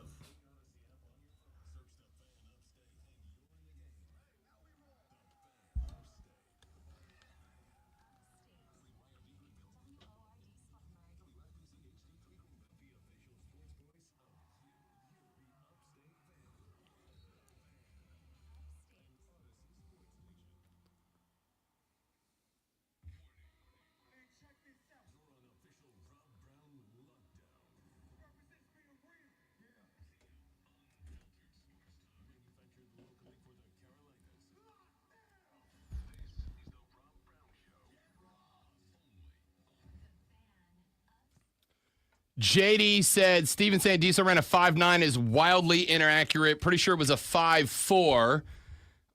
Alex Guest, friend of the show, friend of the station, host on the station, texted and said, quote, personally, I don't think Cole hit 5.2, maybe 5.4. Diesel runs at $132 into the stream, then Cole, then Diesel again to try to beat Cole's. Diesel ran a 5.5, then a 5.9. And it makes sense. Your second 40 is always going to be slower than your first, with rare exceptions. I have watched Cole run this 40 twice so far. Get ready, people, because it's going to be amazing what he's about to say. Man. He's got power. No, I might give him a 5.5. I might give him a 5.5. That is not 5.5. Rob Brown is saying man. he can look at this and tell what time it is without using a watch, because in his head, it doesn't look fast, so there's no way it's a 5.2. Quick. Dude, you can watch a thing happen and not know the exact number, but still be able to get pretty close just by experience. I am looking at this as somebody who just spent the weekend watching the combine. You can tell the difference in 5-second speed and 6-second speed, 4.5 and 5.5. I can tell the difference in 5 to 5.5, 4.5 to 5. That's why they do the little like projection images on the screen where they like, this is that dude running and this is that dude running. You can see the difference in 4, 5, and 4, or 4, 5, and 5. This ain't 5.2 speed. It's 5.5, 5.6 speed, which is more than commendable. No one's buying. I celebrate Cole and and Diesel for doing something that I can't do right now. I celebrate them both. They both look extremely fast. I respect them going out and doing it. You don't sound like you do. I respect them, and I believe if they say that's what they did, that's what they did. I'm not willing to go and get my own stopwatch and count it. I believe in Rob Jones, who's the assistant news director at WORD. He's not going to make that up. He's got a reputation. If Rob says that's what it is, it's what it is. your emotion, your anger. I don't understand. You should be praising our guys. And not only were they willing to go out there and put it all there. I mean, Cole took his shirt off. I mean, nobody else is doing that. And it's a amazing. Way to go, guys. You're not getting it from Rob, but you're getting it from me. Good job. If I go play golf with a guy and this guy. That's a leisure thing. It's not what they did with sport. If I go play golf with a guy and throughout the round, this guy's improving his lie, right? He puts one in the straw and then he picks it up and moves it to the grass, or he hits one on the side of a hill and then he rolls it back so it's on the flat, or he knocks one to within 4 feet and he goes, that's a gimme, and picks it up and records a one or whatever. I don't care about that. Okay, cool. It's golf. I'm good with that. I don't care about that. Where I will care is if we get to the clubhouse and he goes, shot an 81 today. No, you didn't. No, you didn't. You did not shoot an 81. You shot like a 96, and you credited yourself with an 81, though that's not what you did. If Cole and I go golfing and I shoot the ball 96 times, but I take 15 mulligans and I claim an 81, he ought to go, no, bro, that's not what you did. That's not what happened here. Like, all that's I want not to say it. is Diesel and Cole, I hope you're hearing this. I literally texted Cole and said, I'm talking about this right now, dog. You think this is your guy? This is not your guy. I'm your guy. Okay. No. I'm your support. I'm always in your corner. This guy is just talking about seeing a heel turn. This is what we're getting right here. You know what friends do? They keep you humble and honest. That's what friends do. A friend doesn't gas you up with a bunch of lies to make you feel like you're better than you are. That's not what now friends they're do. lying. Who's lying? So is Cole No, lying? Is Diesel lying? no. Is Steven lying? Is Rob Jones? Who's lying? You just accused someone of lying. I want to know who's the liar. You know what I am right now? Who is the liar? You know what I am right now? Angry for no reason? I'm not John Cena. I'm Kevin Owens. I'm right. You may call me a heel, that's fine. But I'm right. That's not. I love Cole. That ain't 5'2" speed. I'm like CM Punk. I'm not going to stab you in the back. I'm your friend. I'm going to stab you in the front. How many times have you said "but" in the last two segments? If you have to say, "Yeah, I love him," but he's got that's power. that's He's a got sure power sign off that the you line. don't. And he's I mean, there's a whole lot of buts in there. If I didn't, I wouldn't have texted him, but like, yo, I'm talking about you right now, dog. I'm talking about you on the show right now. I'd have been like, hey, whatever. He can figure it out. Here's the thing, I've been texting them too. They just won't come on the show, and that's fine. I mean, last time Cole said he was busy. Now they just don't want to come on the show. And you know what? If I were them, I would not come on now either, because they're having to come on and defend your integrity means someone's putting it in question. You're putting their integrity in question. I am not. I believe them. You don't. I'm not putting anything in question other than a claim of a 5'2". Why would they come on here and defend anything? I didn't ask them they don't need to. Then if why they you texting want to, them? they're welcome to. Then why are you texting them? To let them know. I'm like, yo, bro, just before it gets to you, so I don't want anybody texting me like Rob was talking smack about you. Well, that never happens. I'm telling you, I am. In the history of this station, that's never happened. Here he comes. You he's come to the quick, stream man. and watch it. That ain't 5'2" He's got speed. power. He's Love got you, power Cole. off the That ain't line. 5'2" speed. And for the record, before all of you start hitting me with he's faster than you, absolutely. He absolutely is. I'm not saying I'm faster than him. I'm saying 5'2", 5'2", 5'2", 5'2". Listen, you hit 40 and then you get jealous of people, young athletes that are still able to do stuff that you couldn't do anymore. And, well, I'm not talking about Diesel, of course. I'm talking about Cole, because Diesel's older than you and probably can outrun you. Is he older than me? Yes, we've had this conversation before. Yeah, He well, I hit don't 40 remember last year, I believe. I don't remember things. All right, we got a lot more we got to get into in the radio program today. James said, "Why are you booing me?" I'm right. That's exactly it. That's it. Texture said, and now people know why this show is a hard listen. Well, I mean, some people don't enjoy the 3-time South Carolina Broadcasters And yet you listened long enough to send that text. All right, let's get to some other stuff on the radio program. We have talked about the combine a little bit. Let's get into, as John Blau joins us here in about 33 minutes from right now, some of the audio blitz. Speaking of running the 40, Isaiah Bond. Nope, that's not the clip I was looking for. Let me take that one back. Let me go to this one. Joe Mazzulla, the head coach of the Boston Celtics, is probably my favorite guy in the NBA right now. Joe Mazzulla is my favorite head coach, maybe in sports right now, because Mazzulla is the dude that does not get into the coaching platitudes. After a Celtics game against the Celtics the other day, where this team had, I think Tatum went off for like 41 and they still lost. Mazzulla was taking questions and had what I think might be my favorite media/head coach interaction in a very long time. Joe, it seems like when people are struggling to make threes or, missing shots, it's like, okay, they're in a slump. But when it's defense or rebounding or things like that, it feels like, okay, people are, players are being lazy or not. Oh, man, dude, that is the most profound statement in my 3 years, is what you just said. The most profound statement of all time. Yes, it is so easy to blame effort as opposed to just make a shot. So I'm wondering. Our expected defense is number 1 in the last 10 games, and our layup percentage defense is number 1 in the last 10 games. And our expected points per shot defense is like number 3 in the last 10 games. But you know what our 3-point percentage is? Not good. 28th. So, man, me and you are just going to grow in our relationship together. Thank you. I'm looking forward to it. Thank you. Yes. God, man, finally. We do have to play better, though, on both ends of the floor. But go ahead.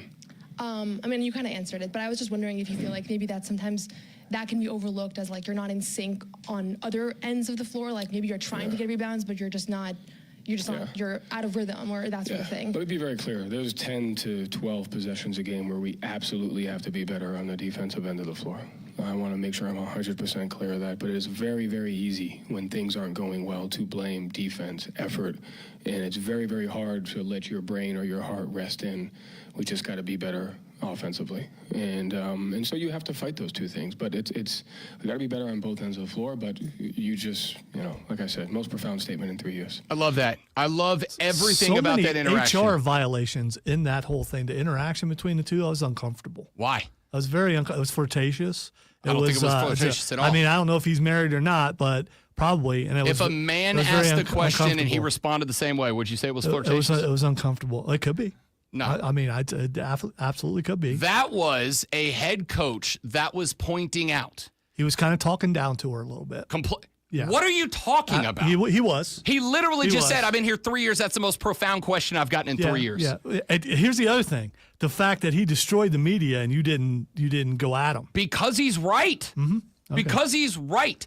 It is, and this is something, and I did this earlier in the show. I might be guilty of it. It is something that I have viewed as a problem for a long time, and that is the people with the pencils and the pads and the mics and the headsets watching and breaking down sports as fans, not as analysts. He is exactly correct. The Boston Celtics have had games where the shots aren't falling, and their expected defensive numbers are through the roof. They're still winning games. And people have said, they're shooting too many threes. They're lack of effort. They're not that. They are dialed in. Sometimes the shots don't fall. That's sports. Sometimes things just don't click. And Joe Mazzulla pointing out that if you lean in on fan narratives, this team doesn't try very hard. This team's lazy. They're out of sync. Sometimes that's right. Sometimes the team is out of sorts. Again, I referenced this when we talked about Clemson's sweep of South Carolina over the weekend. I watched Sunday's game. South Carolina looked like it had laid down. It looked like a team that laid down. There are games where you just can't hit the baseball. There are games where the pitcher just has your number. There are games where, for whatever reason, your defense on the diamond's out of sync. In basketball, there are days when the shot just won't fall. There are days when the other team's offense is clicking and you can't keep up defensively. Those days absolutely exist. So when you take those days and you try to simplify it down to, they're lazy. They didn't work. They're out of sync. They're poorly coached. They're this, they're that. I don't think you're diving deep enough. I don't think you're getting into it deep enough. And Joe Mazzulla just pointed that out, and I love the take. When you look at a game where they shoot 22% from three, and then you go look at the defensive numbers and you go, wait a minute, they also held Cleveland to 36% from the floor. They weren't lazy. They just weren't having the shots fall. It's going to happen. I like this take. I thought this take was fantastic. All right, let's get this one in. This is Armand Membo. He's an offensive lineman from Mizzou. He lined up to run his 40. He didn't run a 5.2. He did give me the best audio from the combine. That's 10. That's a good start. That is athletic. Look at him go. 4.91. It seemed like he let out a primal scream every 10 yards, and then the last 10 was just one long scream. You know, I haven't heard the audio from Diesel and Cole. It could have sounded just like that. It's possible.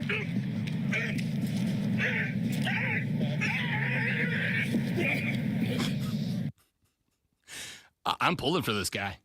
I'm pulling for Mizzou offensive lineman Armand Membo, who was dying to set a 40 record. How fast did he run? Let's go find out what his final time was. That's a great question. Armand Membo, 40-time NFL Combine. Let's see if Cole Bryson's faster. A 4.91. 4.91. That's pretty solid. Let's see. Here's the thing. I know you're pretty good at video, so you could pull his video, and you could put Cole next to him, and you could do that thing where they put people running at the same time. You could do that, and we could find out that way. You know what? I'm good with that. We'll see how much, because Armand Membo He'll spend beat 5 hours Cole. doing that today. Yeah, dude, it's all I'm going to do. This man, by the way, just in case you're curious, 6'4", and I'm never coming back to this website. All right, it's muted. We're good now. 6'4", 332 pounds. I'm going to go ahead and tell Cole he ain't 332 pounds. He's got that going for him, which is nice. He ain't 332. I respect that. Let's see here. Bum. Oh, speaking of the draft, we're 55 days away. A lot of question marks about who should draft what. Tiki Barber was talking about his beloved New York Giants and had a take on quarterbacks. Everybody wants the quarterback. That's all I keep hearing. We need Shadir Sanders. We need Cam Ward. We got to get a quarterback. We got to get a quarterback. Well, I'm telling you, because I've seen it. And by the way, all of you have seen it as well. If you put a quarterback in a crappy situation, a terrible coaching, team, depth, whatever situation, they are going to fail. When you put young quarterbacks in bad situations, good things don't happen. The Giants have to have a good situation to put whoever that next quarterback is in. So stop obsessing about the quarterback, because even if he's the greatest thing in the world and you put him in a terrible situation, he is going to fail, period. Thank you, Tiki Barber, other guy who knows ball. That's what I've been screaming for years. And yet we keep watching teams do this, watching quarterbacks fail, blaming the quarterbacks and not the franchises. Thank you, Tiki Barber. I don't care how good the guy is. You put him in a garbage franchise, you're going to get a garbage result. This is why I defended Bryce Young for as long as I defended Bryce Young. Because if you looked at the franchise in the state that it was in when he got there, it was very clearly a garbage franchise. Now, they've done a lot to get better, as we pointed out earlier in the show, or at least I did. Dave Tepper's gotten out of the way. When's the last time you heard from Dave Tepper, about Dave Tepper? Really haven't. The last couple of times we've heard about Dave Tepper was back in September when he opened up BOA for that concert to benefit Hurricane Helene relief, and when Charlotte FC started up and the conversation about turf or grass in the stadium popped up again. That's it. He's gotten out of the way. He went and got a GM who cares, a GM who's locked in on running the team, a GM who said, I'm running this team, not you. A head coach who fits what you have instead of trying to fit what you have to a head coach that you like. Everything that has happened in Charlotte since a year ago, almost exactly, has been good. And would you look at that, just about everybody has come around to, maybe this Bryce fella can throw the football a little bit. Maybe he can spin the bean a little bit. Wow, how many wins did he get? Yes, because, again, that's all that matters. Okay, people on the radio don't know what you just did. I pointed out my poster in the back that says wins and losses are not a quarterback stat. I really got to find a way to move that closer to the screen. Maybe I'm just going to get one of those stands just for that poster. Yeah, you go ahead. Right here. You go ahead and do that. Wins and losses are not a quarterback stat. I got some more sound for you. We got John Blau with the Post and Courier coming up at 8:40. And yes, whether you like it or not, I apologize to the great one. I can't wait till Fight Club to talk about the heel turn. So we will get some wrestling on a Monday. Deal with it. Back after this on the Rob Brown Show on the Fan Upstate.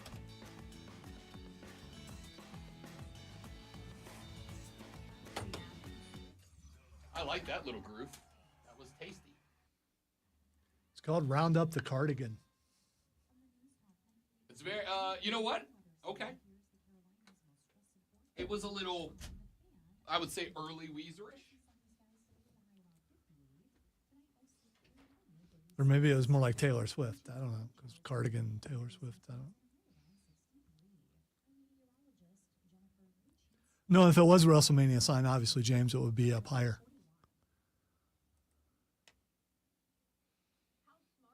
The other thing is if you have to point down to a poster.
When the loving stops and the lights go down, there's not another living soul around.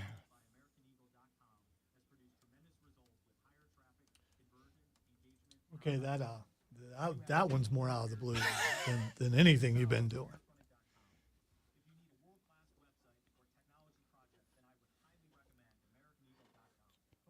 You woo me until the sun comes up, and you say that you love me. Say that you love me.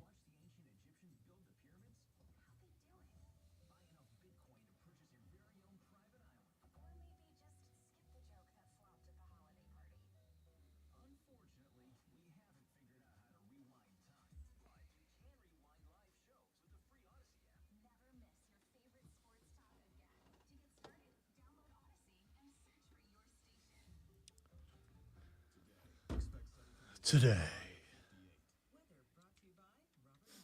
Oh, I guess it is about time to print out our WrestleMania sign. We could just point at the March Madness sign for like 2 more weeks. Our WrestleMania sign should just say SCBA. Oh, it should. Oh, that's a good call.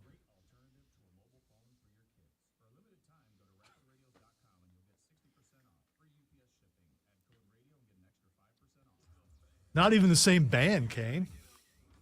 What are you doing? What version do you like, though? Top Loader or King Harvest? It's such a fine and natural sight. Everybody dancing in the moonlight. Stop with the requests. Everybody here is out of sight. They don't bark and they don't bite. They keep things loose, they keep them tight. Dancing in the moonlight. Everybody's feeling warm and bright. The stream is popping off today. Facebook.com/TheFanUpstate. The Fan Upstate on X, The Fan Upstate on YouTube, The Rob Brown Show on Facebook, on YouTube, and on Twitch. We'd love to have you. By the way, Stream, I think you're popping. I don't think you're popping off because popping off is disrespectful. And the Stream would never be disrespectful. Nah, popping off just like, popping off. Popping off is like It's the same thing. It's like no, popping is like this thing is popping. Popping off is like you're coming at somebody. All right. This is so negative today. I would ordinarily have put this clip inside of the audio blitz, but I'm going to put it here because I love it very much. The F1 series is getting back into action. Have had a couple of races now. Carlos Sainz is a racer, and in the F1 event this past weekend, when they were first getting the car out there, turning some laps, getting it up to speed, putting it through its paces, one of the things you got to do is you got to make sure that your radio works. You got to have that communication. There is nothing more important in any job or relationship than communication. You got to be able to talk. You got to be able to listen. You got to be able to deliver your message and receive one back. So Carlos Sainz in his car, turning laps, getting it up to speed. Well, it was time to test the comms with his pit crew chief. Okay, Carlos, we will test the radio. Yeah. Okay.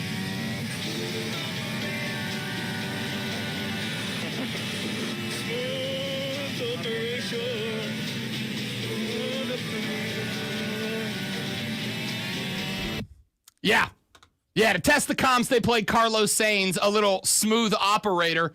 And my man was like, oh, what's that? I'm doing a $1.99 through a hairpin? That's all right. I got time to drop some smooth operator on the mic. I got some time to drop a little smooth operator. What a banger of a song, first off. Second off, Carlos Sainz. We have had a run of athletes who make me feel better about myself. We had Siwoo Kim on the PGA Tour a week and a half ago talking about knocking down 3 Red Bulls and a Tylenol PM to find his level. We had Kyle Busch interrupting a pod to drop off Zyn packs and mini bottles of bourbon. And now I got Carlos Sainz spinning circles in an open wheel, singing Smooth Operator to keep himself paced.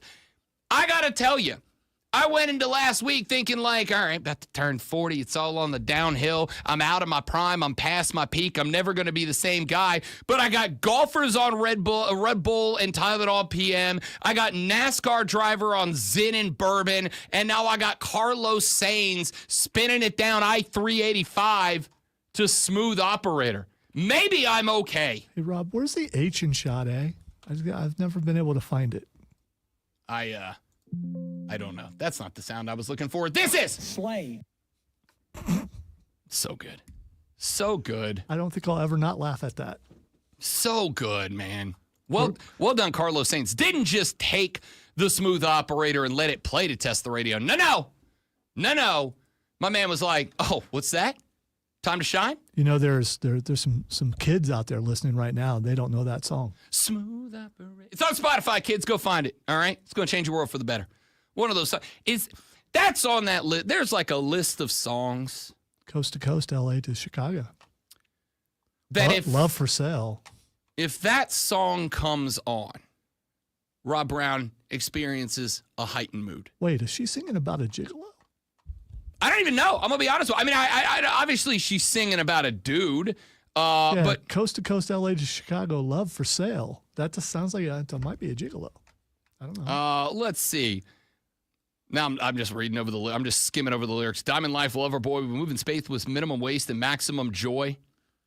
City lights and business nights when you require streetcar desire for higher heights. No place for beginners or sensitive hearts when sentiment is left to chance. No place to be ending, but somewhere to start. Sure, I mean, maybe. I don't know.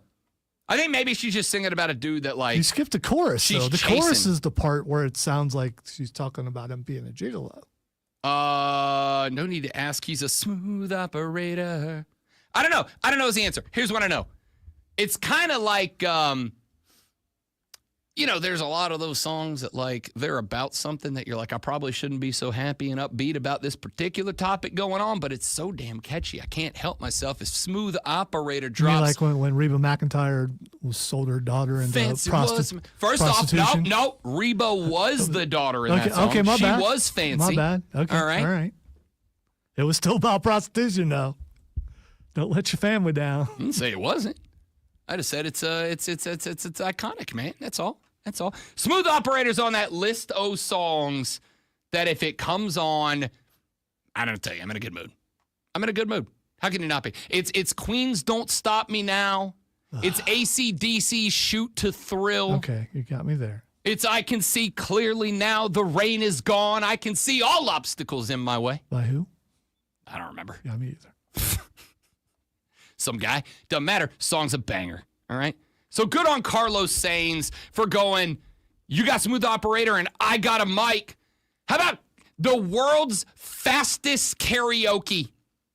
Karaoke at its fastest. I'm here for it. I'm here for it. All right. I got one more for you.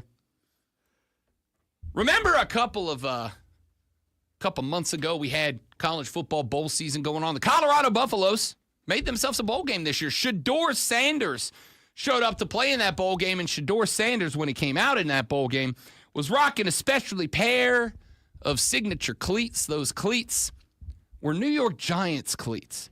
And it kind of sent the NFL world a spinning, right? They're like, uh-oh, is there behind-the-scenes conversation? Is Deion Primetime Sanders working the phones to try to get Shedeur? Shedeur is a quarterback. The New York Giants need one of them. Is this the direction we're going in? And that's kind of been a conversation. Could the Giants be in the move? They were reportedly interested in Matt Stafford before he re-signed with the LA Rams. They have been connected all weekend long to Aaron Rodgers and potentially bringing A-Rod of the football persuasion across town to be the newest quarterback of the NYG. And now we got this whole thing with Shedeur. Welp, Malik Neighbors, the rookie wide receiver going into his second year out of Louisiana State University, sat down with some media members to answer some questions. And, there was this exchange. What did you think when you saw a couple, whatever it was last week, Shedeur with his Giants cleats? No comment. Now, I'm interested in that clip because it's one of two things. Either number one, it's Malik Neighbors being a wonderful New York Giant and playing into hashtag smoke screen season, which is a possibility. Or number two, Malik Neighbors has in just a year become one of the biggest divas in the National Football League. And I'm going to be honest with you, this is why this is the best time of year. I don't know which one's true. Or maybe I can throw in a number three here. Maybe he knows that if that's not going to be the quarterback, then the quarterback that's coming in is going to go, all you want is Shedeur, and now you got me. So he's trying to stay out of it and not cause any strife. I mean, that's what I'm going to go with. Maybe. All I know is my man hit the fastest. He hit a no comment faster than his 40 time. That's spectacular. Players can't tamper, can they? It's only. Yeah, no. I mean, they had. Gosh, who was it? Was it James Cook at the Super Bowl? One of the Buffalo Bills was on the NFL Net trying to sell his sales pitch to Myles Garrett to come to Buffalo. He's like, we're real close. I'm just saying. We got some good stuff going on here in Buffalo, Myles. All I had to do was say D&D every Thursday, and you would have got Myles Garrett. That's true. All right. I'm interested. Oh, I do have one more. I lied. I forgot about this one. Adam Thielen, Bryce Young, take it away. In receiver meetings, no one knows what he's saying except for me. So Coach Moore will literally ask him a question, Xavier will respond, and then Coach will immediately look to me like, what did he say? And I have to translate, and then everyone's like, why are you the one who's translating? It doesn't make any sense. But for some reason, I just understand what he's saying. You call out a play. Yeah. In practice, he comes to you and he starts talking to you. Hey, I've gotten better too. Yesterday I seen him, and it was like a little loud where we were at, and it was dark. Yeah. So I'm like, All right, bro, I'm not gonna lie, man. Like, I can't, like, we can't have a conversation. That was Adam Thielen and Bryce Young. They were both on Cam Jordan's podcast from the Combine. Adam Thielen says, I have somehow become the official XL translator of the Carolina Panthers. Bryce Young said, we were at a place that was dark and loud, and I straight up told him, I can't talk to you right now because I don't know what the hell you're saying. Wow, that's so insensitive. It really is. I mean, take a little time, Bryce, and listen a little bit closer. Rob and I don't have any problem understanding him. It is also Adam Thielen has no problem understanding him. Dan Morgan. I know you're listening right now because we are, again, 3-time South Carolina Broadcasters Association Sports Talk Radio Show of the Year. We form the opinion of the Carolina Panthers here in the Upstate. Even if people don't know that I'm forming it correctly for them, they learn. Dan, I am willing to sign on right now as the official XL translator for the team. That's a lot of responsibility on Adam Thielen. That's a lot to put on this man's plate. All right, that's a lot to ask of the guy as he is trying to make sure that he continues to be the best wide receiver. Going to have a change in role on the offense likely upcoming this season, trying to continue the maturation process, helping Bryce Young grow as a QB. That's a lot of responsibility to put on the plate. I am happy to come up there to Charlotte, North Carolina. I'll drive back and forth every single day. I come here, do the show in the morning. I'll pop in the car as soon as it's done. I'll head up to Charlotte. I, Dan Morgan, am willing to be hired on right now. What a wonderful value, too. I'll give you a good deal. I'm willing to sign on right now to be the official Xavier Legette translator for the Carolina Panthers. I will just simply follow this man around, listen to what he has to say, and then put it into not Xavier Legette language for everybody else on the team. I feel like I would be an added benefit to the staff of the Carolina Panthers as the XL translator of the team. Just give me a call. Call my people, Dan Morgan. I'm ready. What if part of the requirement would be you have to eat whatever's in his Tupperware and not ask what it is? But my family is from the woods of southeast Louisiana. So raccoon, you're good with it. I can go ahead and tell you, with the exception of raccoon, which I'll happily try if XL says it's good, with the exception of raccoon, there's probably very little that XL has put on a plate that I haven't already had. All right?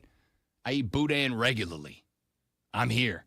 Dano, give me a buzz, bud. I will make your team's life easier. I will sign on today. We can do a 1-year contract that runs from draft to draft. I will sign on as the official XL coordinator and translator for the Carolina Panthers. That is, I'm right here, pal. Just give me a buzz, Dan Morgan. I'm right here. Little Shadi on the way out.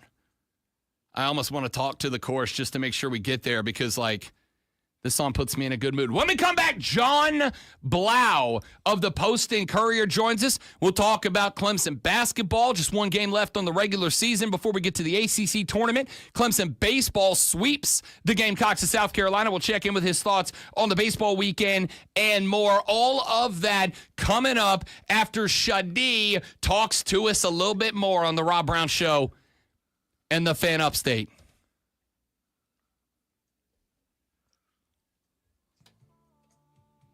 Oh, I didn't get through the pre-chorus, did I? You did not. That's all right. Yeah, it's not. What I meant to say was, on the Rob Brown Show it's still, and the Fan Upstate. It's still not there yet, dude. I mean, come on. All right, now you can do it. Get to it. The Rob Brown Show, the Fan Upstate. Smooth operator. Smooth operator.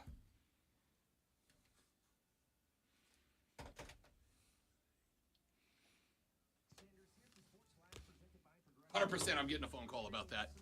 From who? All right, guys, stepping away to get John Blau lined up. Y'all stay right there. We'll be right back.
The Rob Brown Show continues right here and live on the Fan Upstate. Rob Brown, the great one, Lonzo Yu, and now joining us on the phone line as he does every Monday morning at 8:40 a.m. to talk a little Clemson Tiger athletics. He is a beat reporter, a young man doing outstanding work for the Post and Courier. Mr. John Blau joins us now on the show. John, my man, how goes it, partner? It's good. How are you, Rob? I'm doing very well. Thank you very much. How much running around the Palmetto State did John Blau do this weekend with the baseball team playing in Clemson, then in Greenville, and then over in Columbia? Did you get to all three? Did you get to any of them? I did 2 out of the 3 legs. So I was at Clemson. I was in Greenville, which is actually where I live, so that was pretty easy. And then David Kleininger, our South Carolina reporter, took care of the third game. But we got it all covered as a paper. Do you as the Clemson reporter and he as the South Carolina reporter, are there like text fired off between baseball sweeps having a little fun, or do we strictly keep it professional at the Post and Courier? I can only speak for myself. I try to keep it professional. I think David might have a couple jabs every now and again, but I mostly ignore them. So fair enough. He did not after this weekend, and we'll start with baseball, if you don't mind, John Blau, because while there are a lot of good things going on for the Clemson basketball team, and we'll come to that here in just a minute, you did get the in-state 3-game sweep. Again, this has been a series that, as of late, has been predominantly owned by the Clemson Tigers. On the sliding spectrum of Clemson beat South Carolina versus South Carolina performed poorly and Clemson took advantage, where do you have the meter set? yeah, I mean, I think there were probably, obviously, if you're a South Carolina fan, there are moments where maybe there's a missed defensive play here or a missed opportunity on, bases loaded, didn't drive somebody in. But at the same time, if you're Clemson, the fact that the pitching gave up 6 runs in 3 games, I mean, you're going to be hard to beat if you're pitching at that level, if you're getting out of jams. Obviously, I think a huge question going into the weekend was how was Ethan Darden and Justin Legurnick going to hold up in a rivalry series against SEC hitters, and they were both fantastic. The bullpen continues to show that it has some depth to it, and so at the end of the day, I think Clemson did what it had to do to win. They had the timely hitting, they had the great pitching, and to win 3 games, to sweep your rivalry series.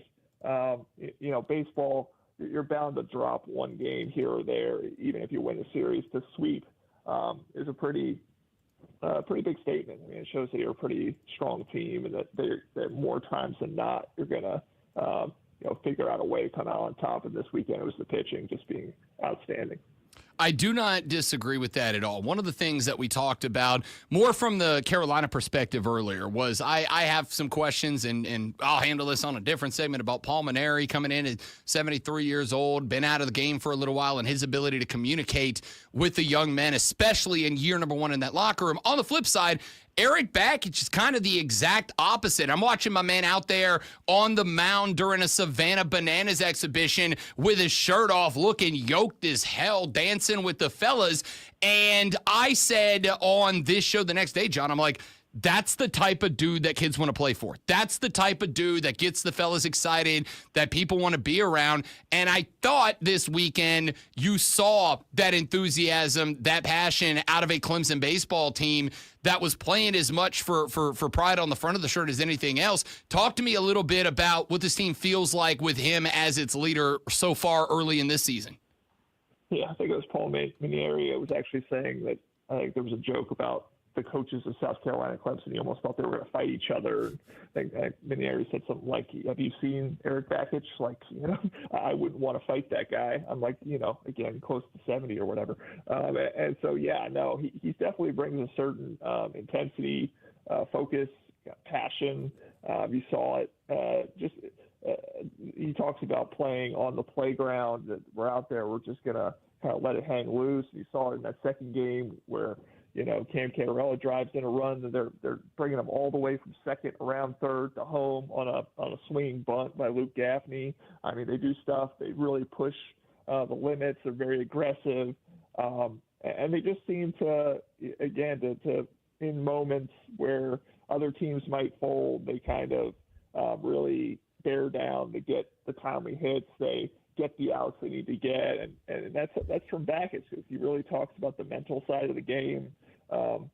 They basically meditate in their classroom sessions. He talks about slowing down the heartbeat. He really focuses on a lot of that stuff. So yeah, he's a young, up and coming, or maybe not up and coming, he has arrived coach who's doing good things at Clemson. And I think everybody's kind of excited about the trajectory he has them on. Talk to me about the lineup in this game. 8 hits in the Sunday finale, which was the sweep. The bats were good. I mean, maybe not white hot, but we're also 11 games into the season. Sometimes it takes a little bit of time to develop that chemistry. How good was the lineup from the plate this series for Clemson? And more importantly, how good do you think it can be over the course of the season with 40-some-odd games left to play? Yeah, I mean, the most consistent bat has been Dominic Listy, the guy who's at the top of the order now, and actually wrote a feature about him last week, just the journey from Division III, a guy who's like a 500 on base percentage at Division III, and somehow maintain that at the Division I level. He's been a huge addition, just getting on base and kind of putting pressure on opposing defenses that way. And then, Cam Cantarello was a guy that had kind of a slow start. Luke Gaffney as well. They've started to heat up a little bit. Obviously, Cantarello with some big hits in the second and the third game. I think that kind of bodes well for them. At the end of the day, Priest had a huge home run.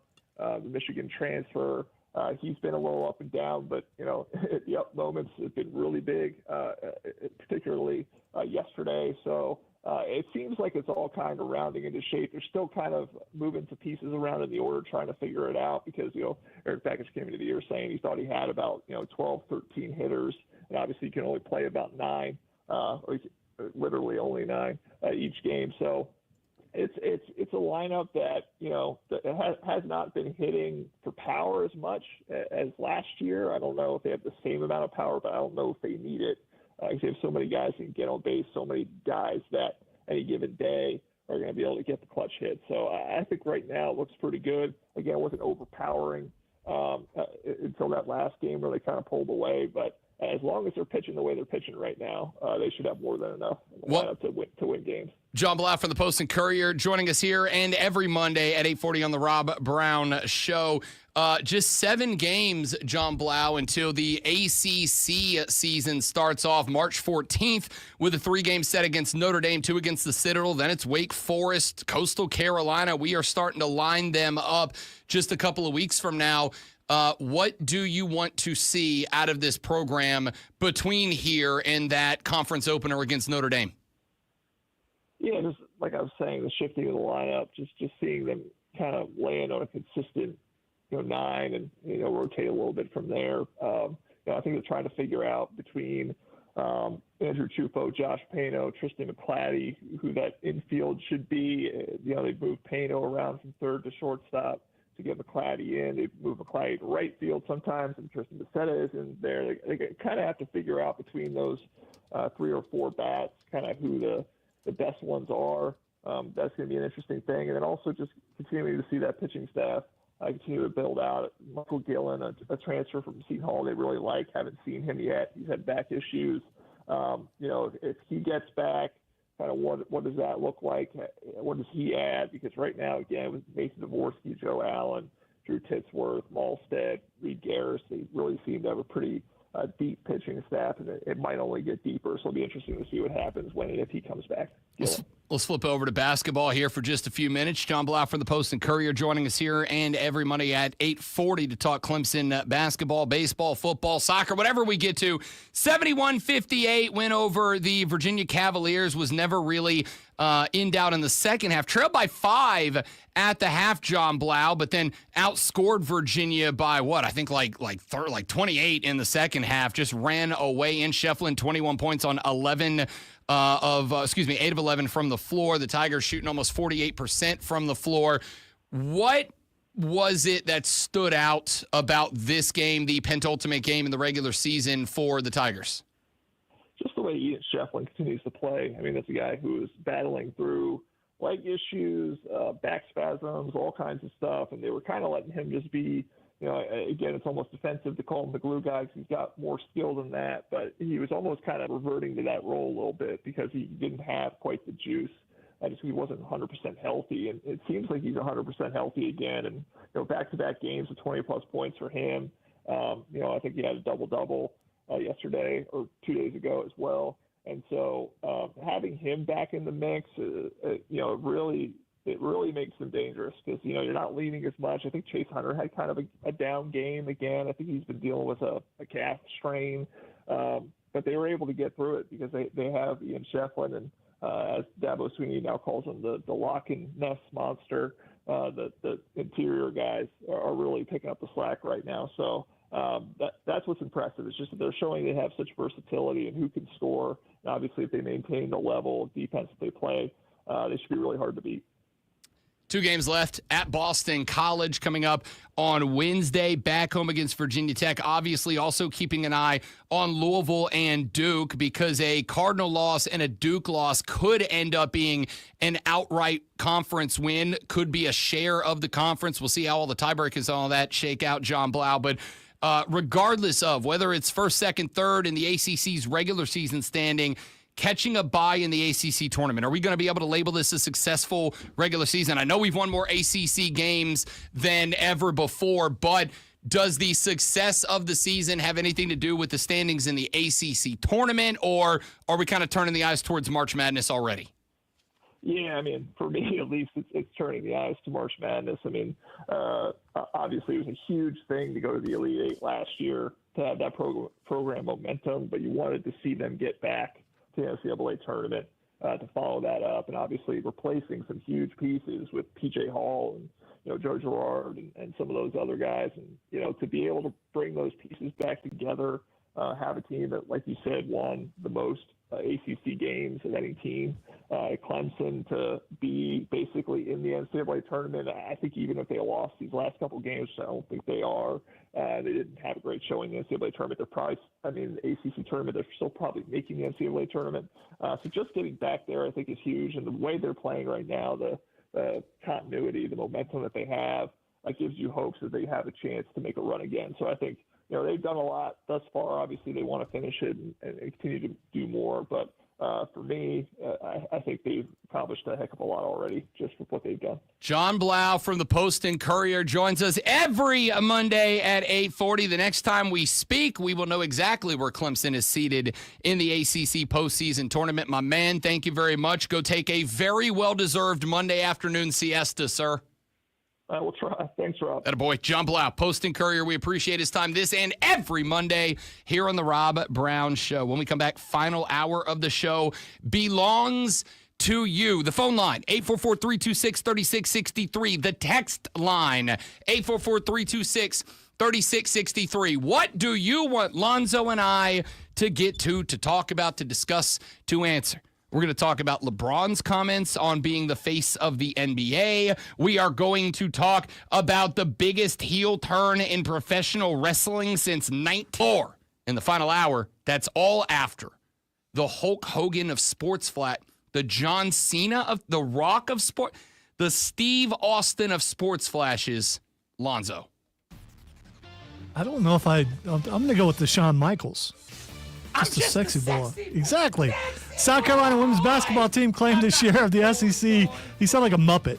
A share of the SEC regular season title with a 78-66 win over Kentucky yesterday. Tessa Johnson had 16 off the bench, while Tiana Pau led the starters with 13, and Chloe Kitts added 12 and 10 rebounds with the win. The Gamecocks claimed a share of the SEC regular season title, split with Texas, as both end the season with a 15-1 record, but South Carolina gets the nod thanks to winning a coin flip. Carolina Hurricanes knocked off the Calgary Flames last night 2-1 in overtime. Sebastian Aho scored his 5th overtime winner of the season, the most of any player in the league to date. Tune in to Saturday at 8 p.m. as Furman Paladins take on the Sanford Bulldogs in the first round of the SoCon basketball tournament. It's Furman versus Sanford right here. We're home for Furman Paladins basketball. The Fan, Upstate.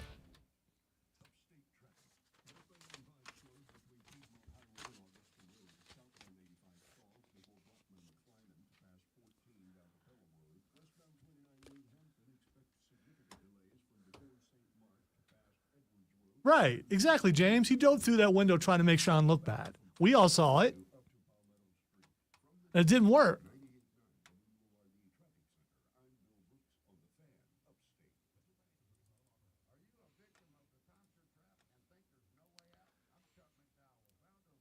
had a chance to interview Marty, but I couldn't go through with it because he'd been having a lot of fun that evening, and I wasn't too certain about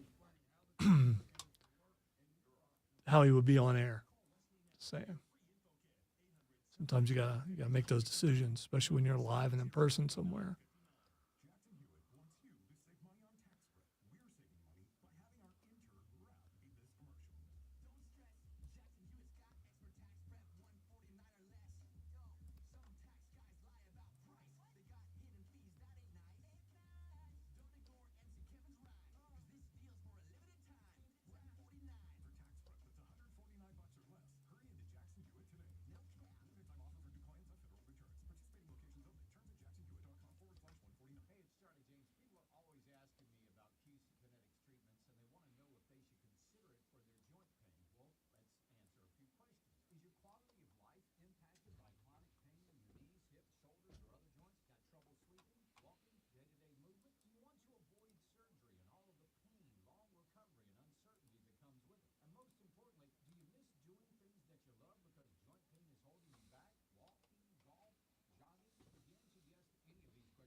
So I ate a Whataburger for the first time over the weekend. You did? Yeah. What do you think? It was good.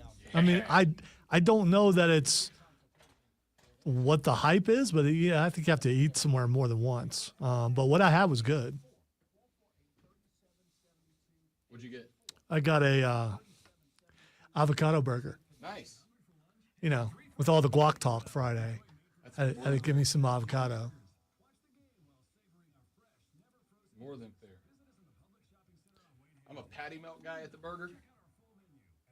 Well, this was on it was on Texas toast, so it wasn't like I mean, so it was almost like a patty melt.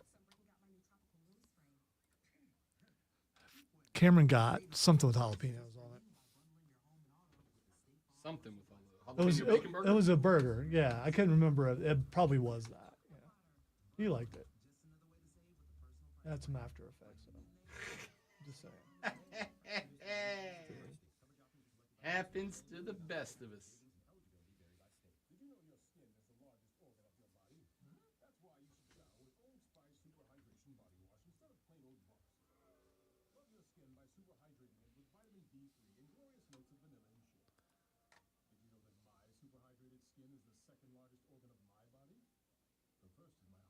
Battle putt. Was it on the Ocho?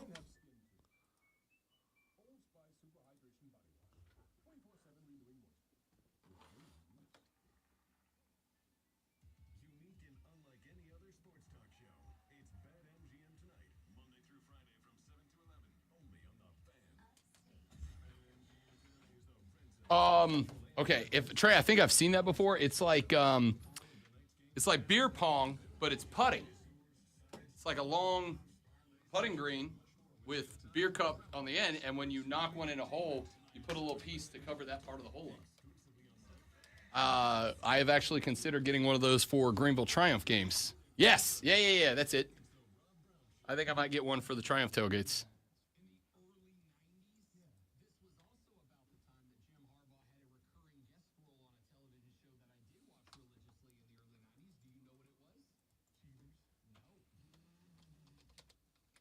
That is one of my 3 favorite things you've ever said on the show. The Angel Reese promo played over the weekend, and I almost had to pull my car over. You gotta really be a sports fan to get the Angel Reese thing, though. I mean, it was a hell of a moment, and to start the show out of the gate again. I will never forget that, the amount of restraint I showed during that.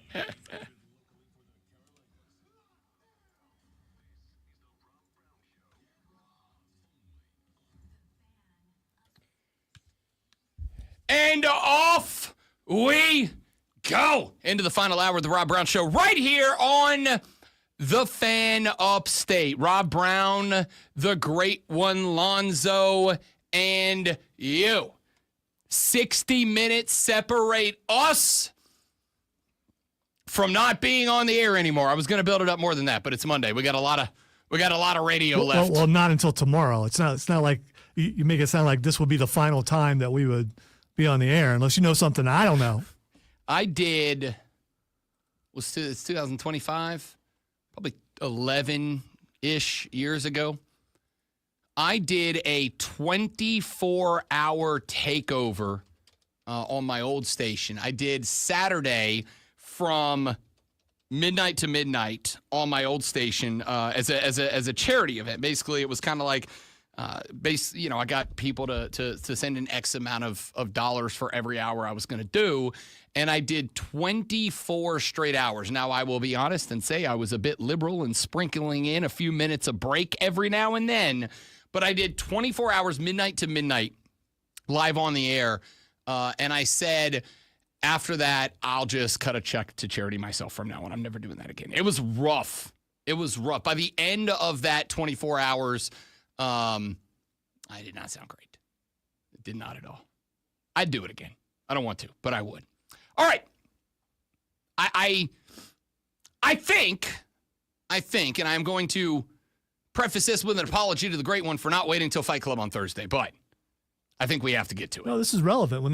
Whenever anything major happens during a PLE, we definitely should talk about it. Not just major, but like the majorist. I got on Saturday night 3 requests to go on 3 different shows on Sunday morning to serve as a wrestling analyst because of how big this was. 2 of them nationally syndicated, 1 local. John Cena turns heel and joins forces with Dwayne at the end of the Elimination Chamber. Now, in retrospect, I think it's obviously easy to say it looked like it was pretty much always going to be the course.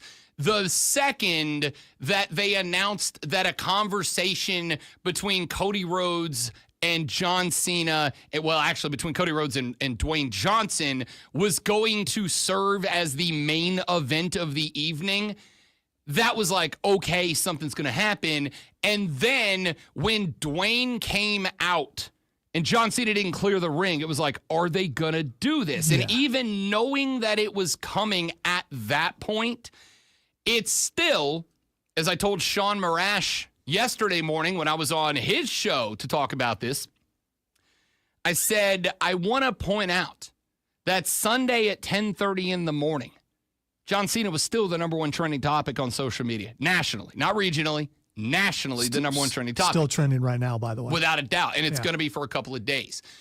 Marash was like, can you put this into terms that a non-wrestling sports fan might understand? Why are all of you old weirdos still talking about this?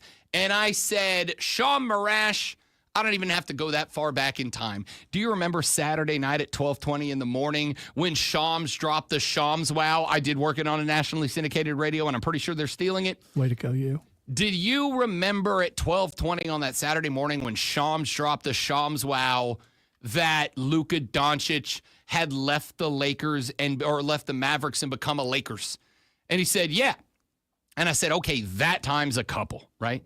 That would be the only way that would be comparable is if Luka had been a Maverick for like 20 years, if Luka and the Mavericks had spent 20 years saying it's never happening, and if Luka had spent 20 years and was averaging 28, 10, and 8 the entire ride. And had won some championships. And had won a handful of a lot of championships. Like 16 of them, to be specific, as a Mav. And then just out of nowhere, Luka comes out one night after spending 16 years winning 16 titles, averaging 28, 11, and 8, and saying, I'm never leaving, I'm never leaving, I'm never leaving. If at 12:20 at night he grabbed a mic and he said, I demand a trade, you'd all be like, yo, what now? The hell? What is that? On the list of great turns, I would say great one. That this checks in right behind Hogan is the third man, and right ahead of Shawn Michaels kicking Marty Jannetty and Marty Jannetty trying to escape through the barbershop window. Yeah, I got to go with this as number 2. And behind Hogan? Yeah, it was a little obvious when I'm going, don't go in for the hug. Oh, here we go. And when he went in for the hug, it's like, it's time. And I mean, I think John Cena has played more villain roles in Hollywood than he's played good guy roles. Sure. So not really that much of a shocker. Peacemaker, not really. I mean, he's kind of a good guy, but he's not really. Anti-hero. Yeah. So what if I think they're going to make this be that Cena's doing this because he wanted to win the championship, and this is the only way he could guarantee it. It's not so much of being The Rock's guy. It's using The Rock to get what he wants. So Joey B popped in the chat. Joey B, P1, captain in the Armada. James, Seth Rollins, that's up there too. Trustable, I would say the Shield breakups in that conversation too. Trustable Wrestling Voice said, I was shocked, but not in a good way. Nobody wants to boo a legend about to retire. I don't trust them to follow through, and Rock interjecting himself in yet another main event story is annoying. Here's the thing.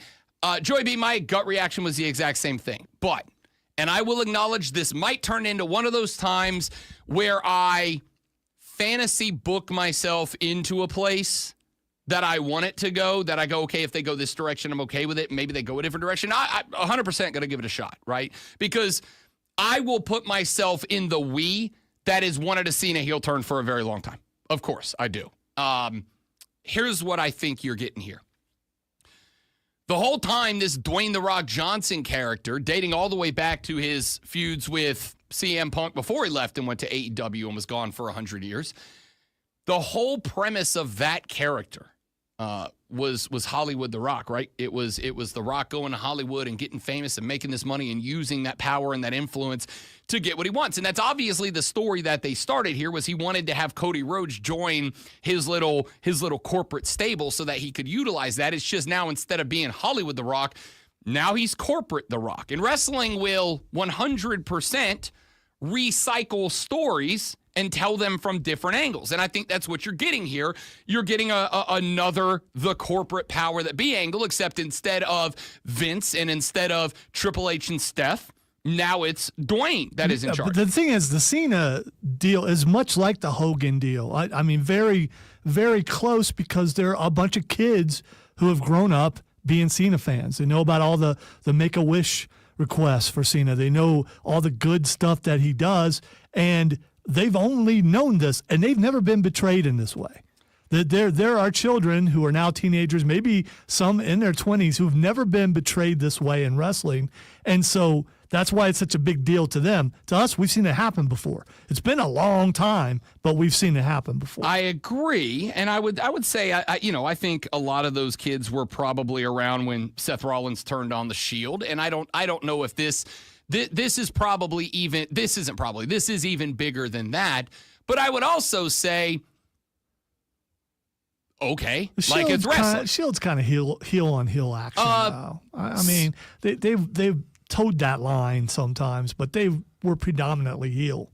Again, this is a good guy doing this. So to me, what you can do here, obviously, is that story of John Cena, who for the first time in his career wants to put himself first, wants to put himself over, and recognize that Dwayne The Rock Johnson is the guy who has the power to put everything behind John Cena to make that happen. Everything he said to Cody, I can make all your dreams come true. Whatever you want to happen, I can make it happen. I can set you up for your kids. I can set up your kids' kids and your kids' for life, and all you got to do is be my guy. I will tell you honestly, that promo that started this whole thing, I hated it. Honestly, I was like, what is this, right? He's not a heel. He's not a face. He's on one hand coming out and going, finally, The Rock is back in New Orleans, Louisiana.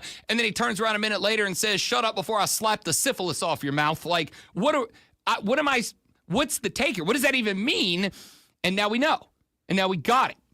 There was that moment at the last PLA where Dwayne came out for 6 seconds at the end and held up that 3. And we're like, what is he doing? And now we realize he was literally holding up John Cena's hand signal, but he reversed it just like he did. But like it turns out pretty good story. This is why I say, even if I don't like where it's going, I'm always going to give it a chance because you never know what's going to come out of it. So I would say that I really like this because not only does it have Dwayne's character of the final boss back in not just relevance, but like coherent. It makes sense now. You also have taken the Hulk Hogan of our day in John Cena, and you have taken that character 180 degrees, but it took you 20 years to get there. That's a long payoff. And I think this is the important part. You've made Cody Rhodes an interesting face, which I don't think he has been in a while, with the exception of the ladder match against Kevin Owens, and even that was only because you were teasing a Cody heel turn by having him snap and almost kill Kevin Owens in that match. That's what I was going to say. This is best for business because this is about Cody. This is sure. This is building Cody up even more. Absolutely. Will he lose at WrestleMania? I think he might. I do too. Probably because of interference or other things from The Rock, and then Cody's chasing again, and that's when he's more interesting, is when he's chasing. 100%. I don't disagree. A face champion, a good guy champion, is always going to run the risk of being boring.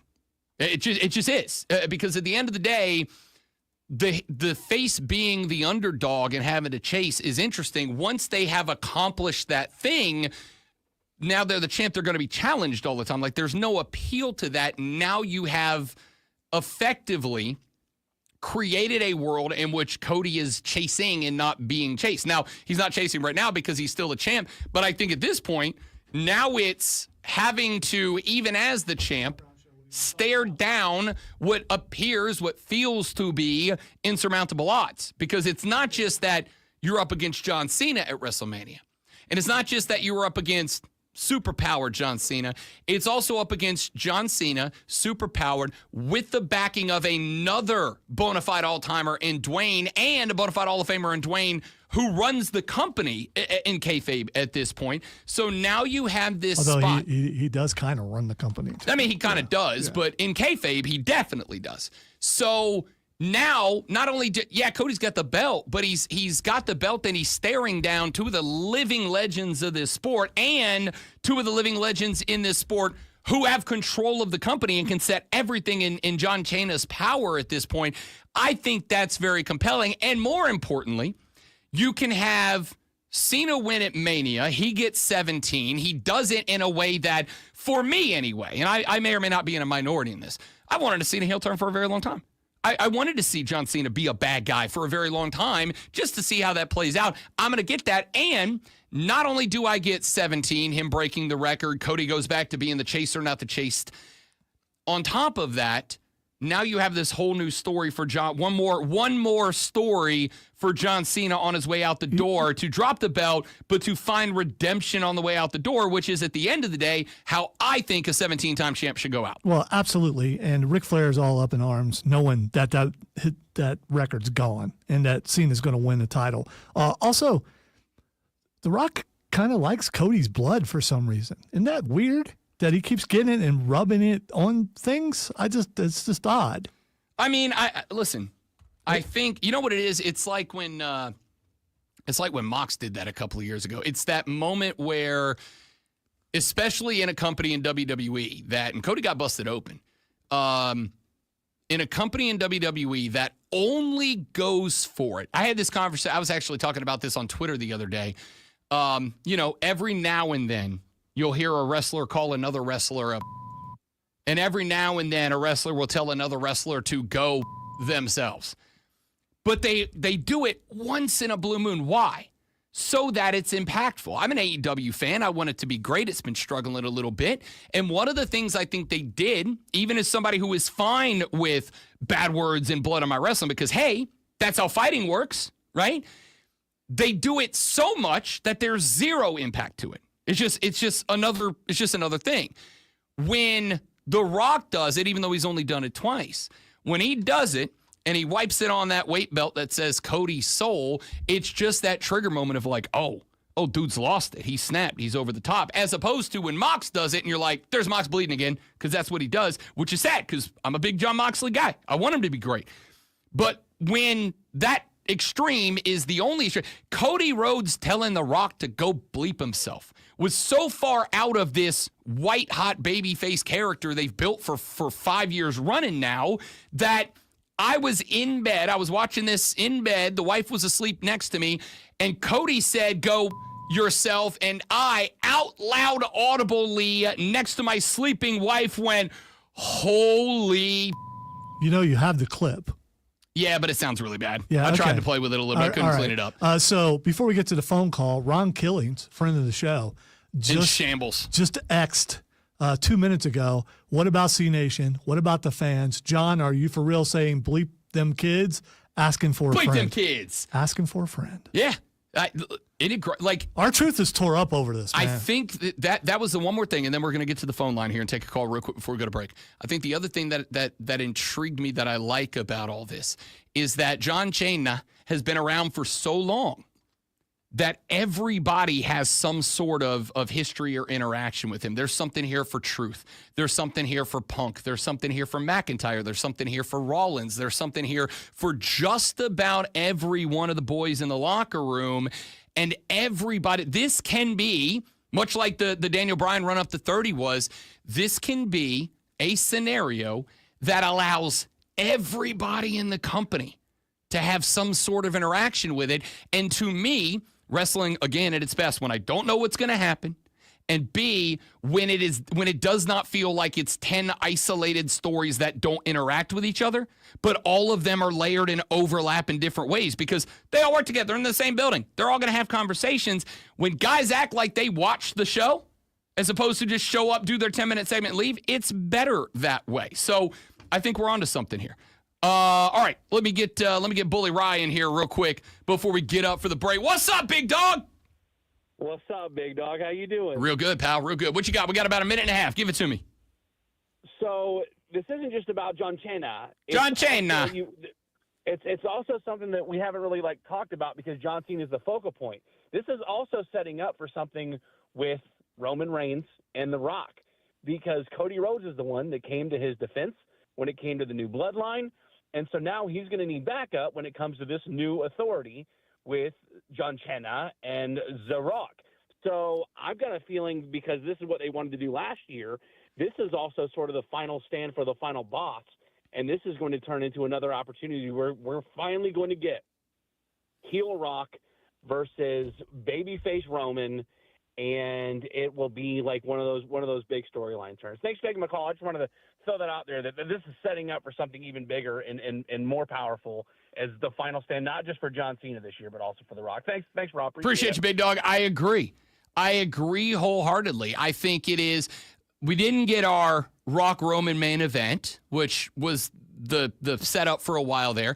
You can have that now. It allows you to, without losing the heat he's built up, to give Roman a run as face before he reverts back to being the tribal chief, the OTC, the big dog. I think that's great. It allows you to have something with Rock. You got Cena and Cody Rhodes, which puts your biggest babyface versus the biggest babyface of day gone by. But again, there's also all these other characters that touch in. This is phenomenal, but I want nothing more. And Monday Night Raw is must-watch television tonight. It's going to be the first time I've watched Raw live in I don't know how many weeks. Lonzo, I don't want anything more in the world than friend of the show R-Truth calling John Cena out. I need that segment. And I don't know if it goes down with Truth joining Cena or Cena breaking Truth into a billion pieces. I don't care. Give me friend of the show R-Truth trying to pull John Cena back to face territory. It's going to be legendary. All right, your thoughts, 844-326-3663. Let's get to LeBron's comments on being the face of the NBA next on the Rob Brown Show on the Fan Upstate.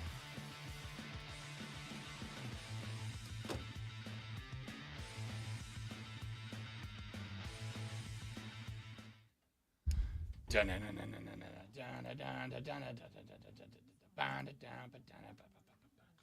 right, guys, give me 30 seconds. Be right back.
right. Thanks for hanging out, dudes and dudettes.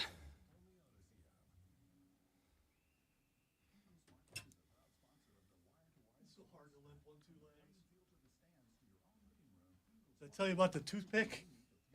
No. All right, so it's either a toothpick or some sort of splinter got stuck in the rug. I didn't see it, and I was walking into the kitchen, and I was impaled to the point where Cameron's like, "What's wrong?" I was like, "Come here," and he had to pull the thing out. It was, yeah. There may be also a conspiracy that the cat was trying to get me. Oh, is that the house? Yes. And also, I hate rugs with all my being. Nothing good ever happens with rugs. You're going to start hating rugs when you start tripping over them as an older person. I'm just saying. I got rugs all over my house. I know, which means you're in a death trap. We also have, outside of the runner in the hallway, we do not have a rug that doesn't have furniture all over it. Oh, okay, that Like helps. our living room rug has our coffee table. The couch sits on it. There's an end table on both sides of the couch to hold the corners down. The rug by the door has the door side table on it because it's longer. The only rug without a piece of furniture is our hallway runner. Well, the scary part is it went in my big toe pretty big. When he pulled it out, it did not bleed. And it's like, okay, why is it not bleeding? Maybe I'm undead. I don't know.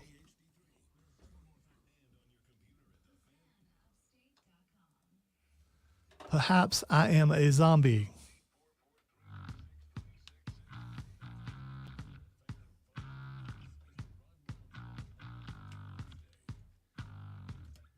So, LeBron James said something over the weekend that was very interesting.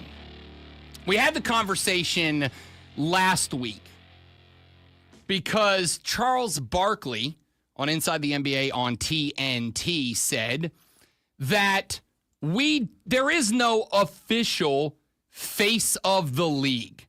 There is no guy that has, a title that says face of the league. That's not how it works. The face of the league is somebody that is effectively emotionally selected by fans that we choose to de facto represent us. It was Mike, and then it was Kobe. You could argue for a season or three, it was Shaquille O'Neal, and whether you liked it or not, it was LeBron James. I was going to say John Cena again. It was LeBron James. The face of the league torch to Mizo, is this unfair? Still LeBron James? Still the face of the league? Yeah, who else would it be? Yeah, I mean, there's other guys. I would argue, honestly, I'll tell you who I think it should be is Jason Tatum. But the public isn't on board with that yet.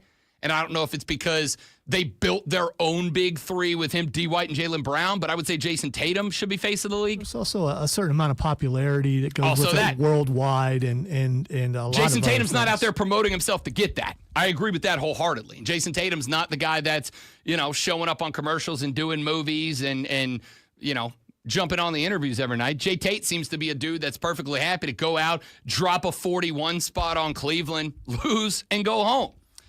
LeBron, on the other hand, obviously has beyond maximized his publicity. That's why he is a billionaire. It is not just the basketball money. It's all the other media money that's coming from being a star.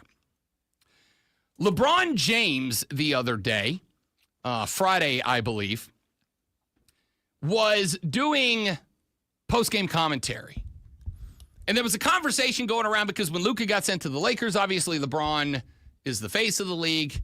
Certainly the face of the Lakers. And the conversation went that Luka Doncic was going to be the face of the Lakers, and if he was the face of the Lakers, potentially the face of the league. And there's been other discussions. Anthony Edwards, different guy, different Anthony. Anthony Edwards up in Minnesota has openly said, I don't want to be the face of the league. Which is good because he's doing a great job of stopping himself. 13 technical fouls, and now he got suspended for some time. So maybe not the guy a lot of people want as the face of the league, but he has said, despite his spectacular performances in the NBA when he's not suspended, that he doesn't want to be the face of the league. There have been other guys who have said the same thing. Some who have said, I'd love to be the face of the league, and maybe they're just not there. It doesn't matter. Whatever. The point is here, LeBron was being asked about all of this in the locker room after their game on Friday. A season in which, by the way, through 53 games, just in case you're keeping track, the 40-year-old is averaging 25 points, 8 boards, 8.7 assists, and Lonzo on the season is shooting 52% from the floor. And that's only going to get better with Luka in the lineup. I think the points per game will probably go up closer to 26.5. I think the assist might fall off a little bit just because LeBron's not the point guard anymore. Luka Doncic is. But I think the rebounds and the points are going to go up. This guy's going to finish this year with redonk numbers. So LeBron got asked about face of the league. Should it be Luka? Should it be Ant-Man? Should it be somebody else? Whatever. And LeBron said the following, and I didn't get time to censor it before it started, so you're going to have to bear with me. But he said, quote, "Why do you want to be the face of the league when all the people that cover our game and talk about our game on a day-to-day basis on everybody? Obviously, I didn't ask for it. I feel Ant. I understand. This is weird energy when it comes to that." And I'm going to tell you, I agree with him wholeheartedly. We talked about this during the All-Star Game week, right? Forget the All-Star Game week, the All-Star Game, we talked about this. We talked about the fact that during the game, Kevin Hart was bleeping on the players. Everybody on a mic that wasn't earned was absolutely bleeping on these players. Former players are bleeping on the players. I heard a segment the other day, and I got to tell you, I am sincerely enjoying the Paul Pierce, Kevin Garnett podcast that they've been doing. I've gotten it in segments and clips, but I have very much enjoyed their pod, and they do it. They're like, oh, these fellas wouldn't understand. These fellas wouldn't get it. These fellas, they wouldn't survive back in our day. I'm like, guys, you've been retired 10 years, right? Like, you didn't play in the 70s. Relax. Well, they wouldn't survive in the physical days of the Big Three in Boston. The physical days of the league. LeBron's got a point, man. Like, and I know some of you go, Rob, just watch the product. You can see it. It is definitely a different game. Nobody's disagreeing with that. It was, I'm trying to remember. Somebody had Adam Silver on the other day. Was it Colin Cowherd, maybe? Rich Eisen. One of the big heads had commish Adam Silver on. And they were, because Adam Silver definitely wanted to know what they had to say, making all their suggestions about how to make the league better. And it was, move the three-point line back, get rid of the corner three, extend the free throw line on more of a parabola. So like where it curves, just keep it going to the sideline so that there's no corner three. Move it back 1.5 feet. The point was these guys are so much more freakishly athletic than they were back in the day that three-pointers are not the challenge that they used to be back in the day. And I don't even disagree with that. It's gotten to a point where, and somebody did the math on this, I don't have it in front of me, but I do remember the results of it. Effectively, what was said was, if you're an analytics guy, you've looked at the shot chart now where, X% of, it used to be that the shot chart for an NBA game had a big blur underneath the basket, a big blur around the three, but it had a good, healthy selection of shots that were mid-range jumpers. And now the shot chart is basically a big blob under the basket and then just a solid arc around the three-point line. And there's a reason for that, which is just percentages. If guys are shooting, let's use LeBron, 52% from the floor, 52%, let's say 45%. Let's make it even more dramatic.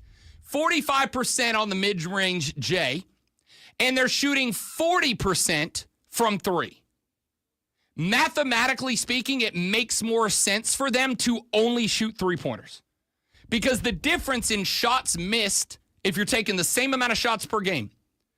The mathematical difference between shooting 45% in the mid-range, Jay, and 40% for three more than makes up for the missed shots with the additional points being racked up by threes. It really is an analytics reason that the shot chart looks the way that it looks. So I'm fine if we want to make some changes. Adam Silver said, look, we don't want to be reactionary. We don't want to dramatically change the game of basketball because of something that has been a conversation for 6 months, which makes sense because, again, I don't know how quick or if it would happen, but if the NBA changes its floor and its three-point line, likely college basketball is going to follow.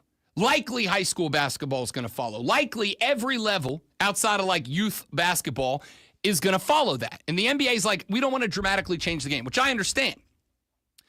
But regardless of how we feel about it, the reality of the situation is that when a radio host gets the commissioner of the NBA on and then directly craps on the game to the commissioner of the NBA, that's an image issue.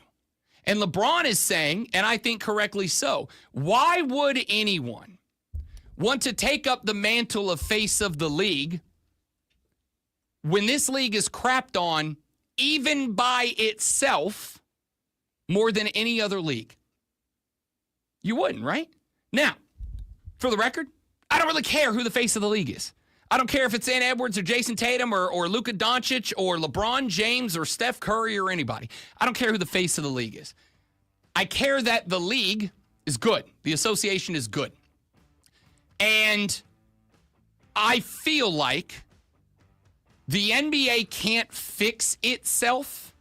The NBA can't make itself better. When I tune on the TV every morning when we set up to do the show, and more often than not, all I see is talking heads, including former players, talking about how bad it is. Oh, it's bad. It's bad. It's really not bad. To me, it's as good as it's ever been. Maybe it's not as physical as it's ever been, but the athletic prowess of the boys playing it is as good as it's ever been. Anybody who thinks LeBron wouldn't get dropped in the 90s and go for 35 points a game is just wrong. But when I tune in and I listen to these guys constantly crap on it, LeBron's right. He's right. The NBA hurts itself more than we do. Back after this on the Rob Brown Show in the Fan Upstate.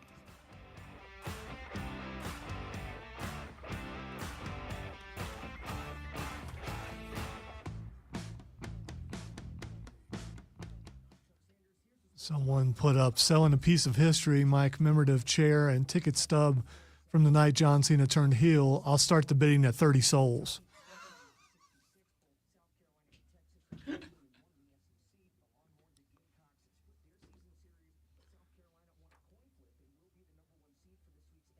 And Zach, I don't think anyone knows why Travis Scott was there. I mean, same reason Logan Paul's there. Yeah, I guess it's for pop culture. I The guy's one of the suppose. most visible celebrities on planet Earth. If you can put that in. Now, I did get the impression. I could be wrong. I got the impression that Travis Scott was supposed to come out, hype up The Rock, and then go back into the back, and then he was just like, "Yeah, no, I'm going out there." He slapped the bejesus out of Cody Rhodes. He did. Slapped the crap. Rock said in the post-game presser, like, he slapped the bleep out of him. And apparently, from what I understand, again, dirt sheets, take us what it's worth. Apparently, that was actually part of the show, and Rock told him, actually slap him, because what we don't want to do is have you throw a work slap and miss and look dumb. So just go ahead and get him. And Cody was like, "Oh yeah, for sure." Buddy, he punched him. He punched him with an open fist.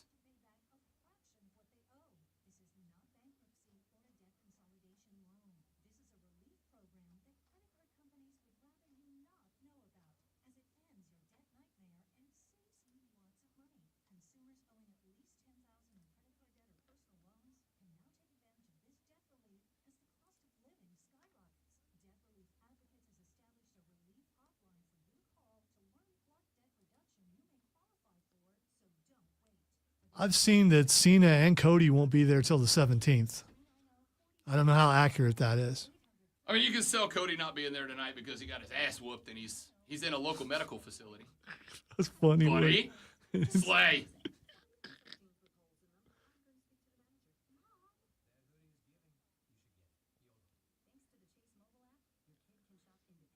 No, it'll just be 2 weeks of R-Truth explaining why that didn't really happen, that people didn't see what they thought they saw, and that John Cena would never turn his back on Cody Rhodes.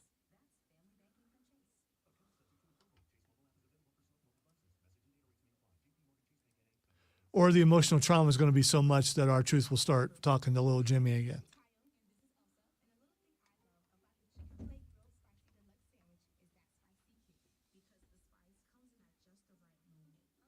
Ric Flair says that he will show up, fight through security to stop Cena from beating Cody. Okay. I don't think Ric Flair could show up and fight through me. Yeah. He's putting out workout videos right now. I saw one earlier. He's getting ready.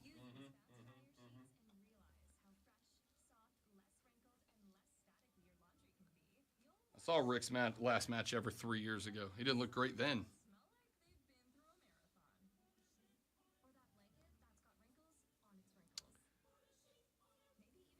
Zach, if you really don't know who Little Jimmy is, just look up R-Truth and Little Jimmy. Although R-Truth told us that where Little Jimmy is. He's at camp. Is at camp. Yeah.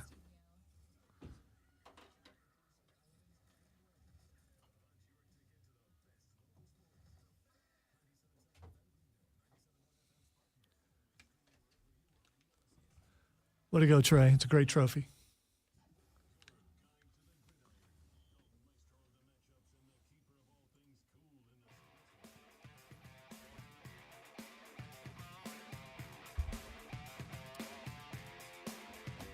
Final segment of the Monday edition of the radio program. Somebody floated this at me. Great one. And I want to float it at you because it's a NFL take that I had not yet considered. Cody Decker floated this at me, and I said, Slay. because it's a good take. I said, that's 84-year-old Joe Gibbs, by the way. Slay. And it's my favorite new clip. I will play it all the time. Don't combine that with old. Because then it would sound like murder is about to be committed. The vibes are unmatched. I got like 4 of them out of that. This is so good. So here's the take Cody Decker threw at me, and I heard it, and I was like, ooh, you might be onto something. Last week, we were talking about, obviously, the NFL's quarterback carousel. We were looking to see. Now we know where Matt Stafford was going to land. He's going to stay with the Rams for one more year. Where is Sam Darnold going to end up at? Because it really just doesn't make sense for the Vikings to keep him. He's going to be out there. And one of the takes that I had during the initial conversation pre-Stafford re-signing with the Rams was that I don't think that there's a market for Aaron Rodgers. I think Aaron Rodgers might get forced out of the league. I don't think there's a market for him based on what we've seen out of his performance with the Jets the last couple of years and the fact that even the Jets were like, yeah, no, we're all right. We're good. We'll roll with who's there? I don't remember who the backup now is. That other guy. That's where it was. So we got to talking about this on Saturday, and Cody Decker said, where do you think Rodgers is going to end up? Is there backup Zach? What's his name? No, he's somewhere else now. Oh, okay. I think it's Tyrod Taylor, actually. Okay. I think Tyrod Taylor's still there. That makes sense. Yeah. He hasn't made it to. Tyrod Taylor's everybody's backup. He hasn't made it to the backup commercial on TV yet. He probably should though. If any quarterback in the league goes down, I just assume Tyrod Taylor's checking in next. So Dex said, our producer said, who ends up where? We were just kind of labeling who's going to end up where. And when we got to Aaron Rodgers, I said, I think he ends up unemployed. I don't think anybody's going to want him. And there is some element of you got to take all of the off-the-field baggage that comes with Aaron Rodgers. But I said, put all that to the side. Forget about that. I just don't think Aaron Rodgers is good enough on the football field to justify, if you are a team that is real close to being good, rolling the dice on him at this point. And Dex said, I got a team for you, Rob Brown. Let me see if I can win you over. Fire away. And he said, what about the Indianapolis Colts? I said, wait a minute. They got Anthony Richardson. And then my producer played this clip from the head coach of the Colts, Shane Steichen. You guys and Chris Ballard talking about the open competition at quarterback. Are you as confident in Anthony Richardson today as you were 1 year ago today?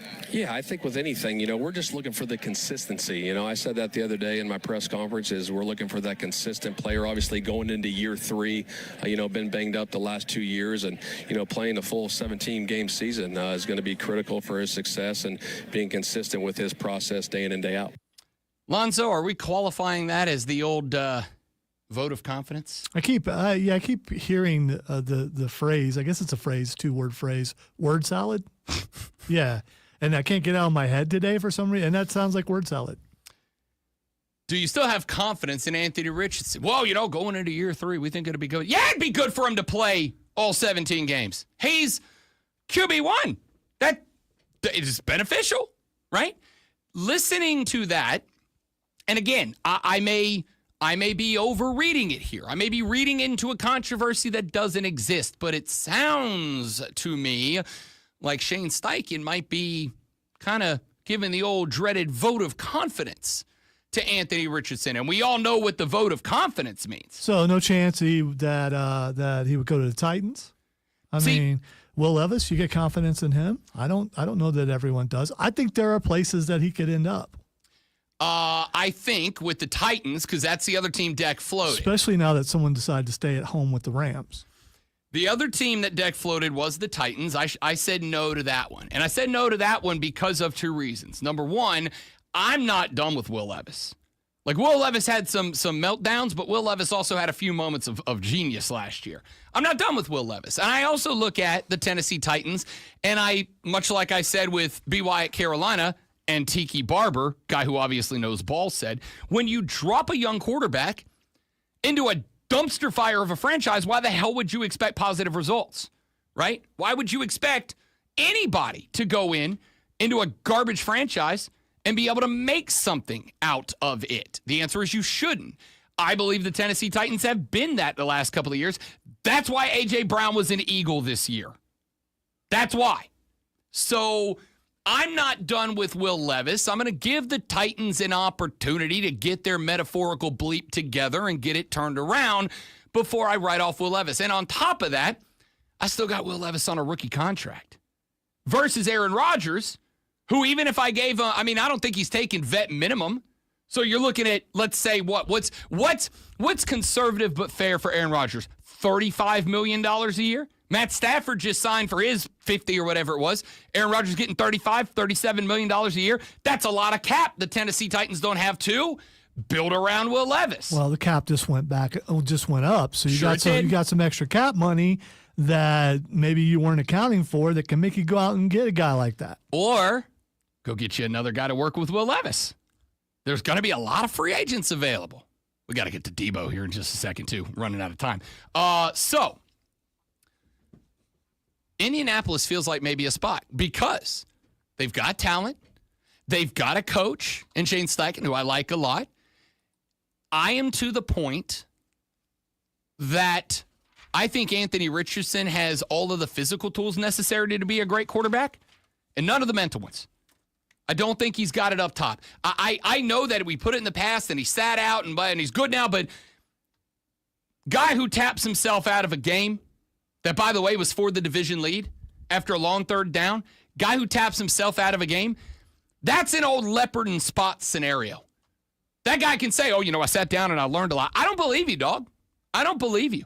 I don't think if you're the dude that finds himself, I'm tired, I'm tapping myself out on third and medium in a game that could very well win or lose this division, but I'm tired, I need a breather, coach. I don't think that's not a mentality you just stop having. Yeah, and that's not really it's not about the fans that are upset because they are. This is about the guys you playing with. Yeah, that's just about football. That's just a football thing. When you see that, you're like, I don't. Can we find somebody else? That's not a guy. If you have that mentality, you don't. So maybe you have some sort of like grand revelation one day, but I'll tell you, like the stuff that makes me, it's not easily shaken. It's just not. So I'm not saying he can't ever do it, but I don't think he learned in like a 6-week span how to not be a guy who taps out of a game. So with that, plus the vote of confidence here from Shane Steichen, I think the Colts' job might open up. They got talent. They're close. They could be in that division with the right guy, and they are running out of quarterback options because it's effectively now Sam Darnold or Aaron Rodgers. And while Sam Darnold just had a year with the Vikings, Aaron Rodgers is going to be cheaper by like $15, $20 million, I think. I could end up being wrong about that, but I think Aaron Rodgers is going to come cheaper than Sam Darnold this year, coming off of getting cut outright by the Jets. Aaron Rodgers to the Colts could be a real possibility. And that throws everything into chaos. Speaking of chaos, how about Debo going to the Commanders for a 5th-round pick? Now, I got to ask because we were out and about when that... I made it to 947. Thought it was going to make it through to what the X, but it did not. Sorry to kill it off in the last minute. You just fire it and you can ask me about it and then we can carry it from there. Nah, we don't need to go that early. Okay. So, Debo Samuel goes to Washington to play with the Commanders, who are not anymore because they're good now, with Jaden Daniels, last year's Rookie of the Year pick. You're welcome. For a 5th-round pick. Debo's got 1 year left on the contract.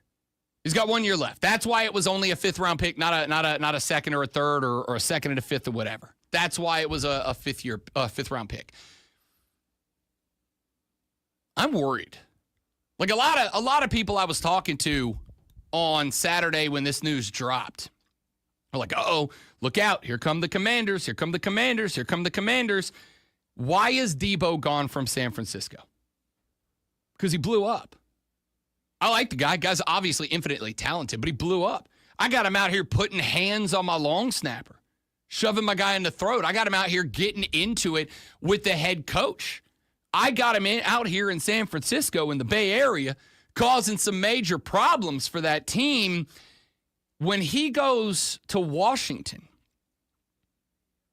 he's going to want to be the star. But Washington's got Scary Terry, who was a monster last year. Jaden Daniels is now the face of that franchise after 1 year. Debo's not taking that away. I hope I'm wrong, because if I am, Jaden Daniels is going to win the MVP next year. But I'm not calling that one officially yet like I did Rookie of the Year. But he'll be in the mix. If I'm wrong and Debo's fine, this Commanders team is very scary. This Commanders team may have just put the Dallas Cowboys into the cellar in the NFC East. They are going to be a monster if Debo is him next year.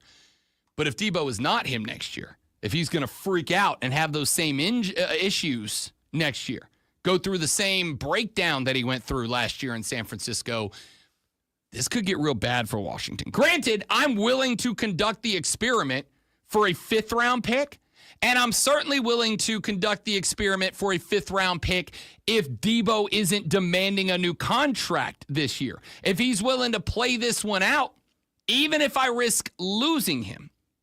If he plays the way that he would need to play to get a contract extension next year, then we go, hey, we're a Super Bowl team now, Debo. Why don't you stick around and let's win one together?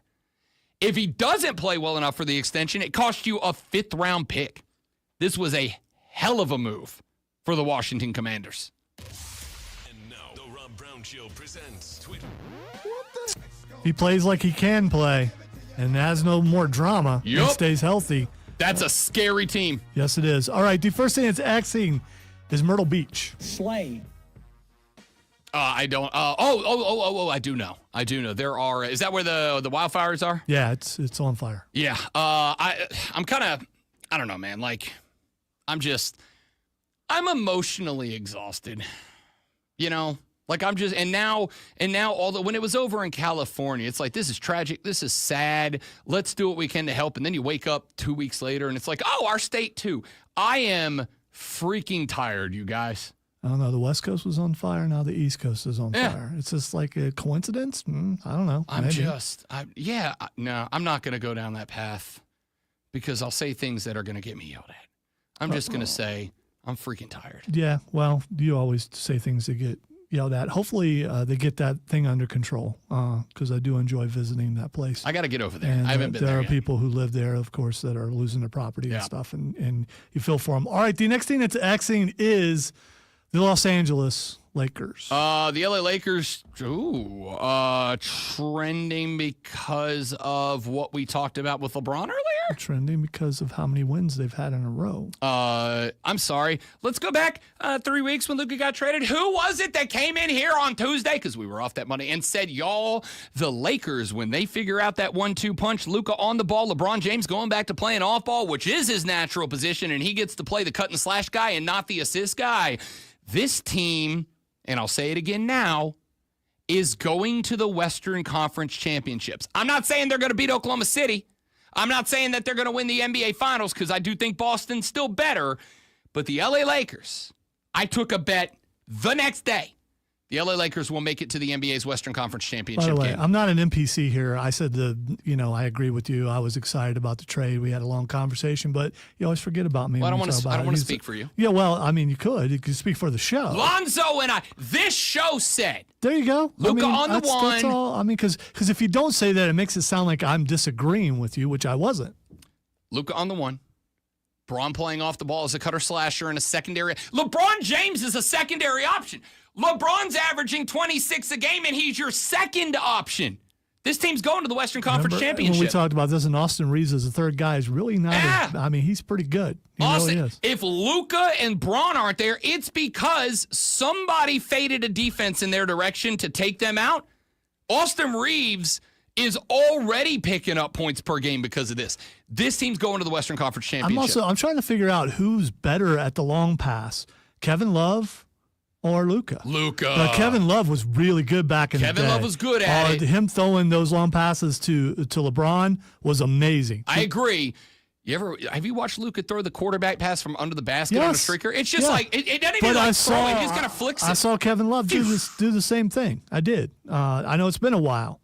But Kevin Love was brought up the other day, and I was excited about that because I think that's more than fair. I think their passing is comparable. All right, the next thing that's Xing and overshadowed but should not have been is Jade Cargill. Jade Cargill beat the absolute out of Naomi. I mean, beat the crap. I'm trying to think of the last time that there was a beatdown like that in a ring that made me go, I think I've had enough of this. Yeah, I mean, to the point, again, and they kept going back to showing Bianca stuck in the pod, just cry. Yeah, I mean, yeah. And then had to wrestle after that. Here's my twist. Bianca did it. Yeah, I think she was behind it. Bianca did it. Well, but everyone wants that to be. What if she wasn't? What if it is Naomi? It's still a good story. I only have one issue with all this, which is I hope Jade took the time to get better as a wrestler. Yeah, me too. If she got better as a wrestler, we got a hell of a three-way story going here. If she did not, it's going to be bad. All right, the final thing is Xing, because we had a little extra time, is Sydney Sweeney. Sydney Sweeney and her fiance broke up last week, and I'm just going to say, as we wrap up the show, some of y'all got to be less creepy on the internet. Yeah, I was going to... Some of y'all got to be less creepy on the internet. Don't click on Sydney Sweeney, because I saw some stuff I was not expecting. Yeah. I mean, to the point where I may have to have a conversation with engineering, because there's creepy people out there. Show prep. She's pretty and everything. I just clicked on what was trending, but still. Some of y'all need to be less creepy on the internet. That's it for us. Thanks for being here. Hope you enjoyed the show. Come back tomorrow. We got another 4 hours in the chamber, and they might, probably, maybe, we'll see, be better than this one. Don't drink and drive. I'll punch you in the face. Have a great rest of your Monday. See you back here tomorrow to do it all over again, but better on The Rob Brown Show and The Fan Upstate. The vibes are unmatched. Slay. Two of my Slay.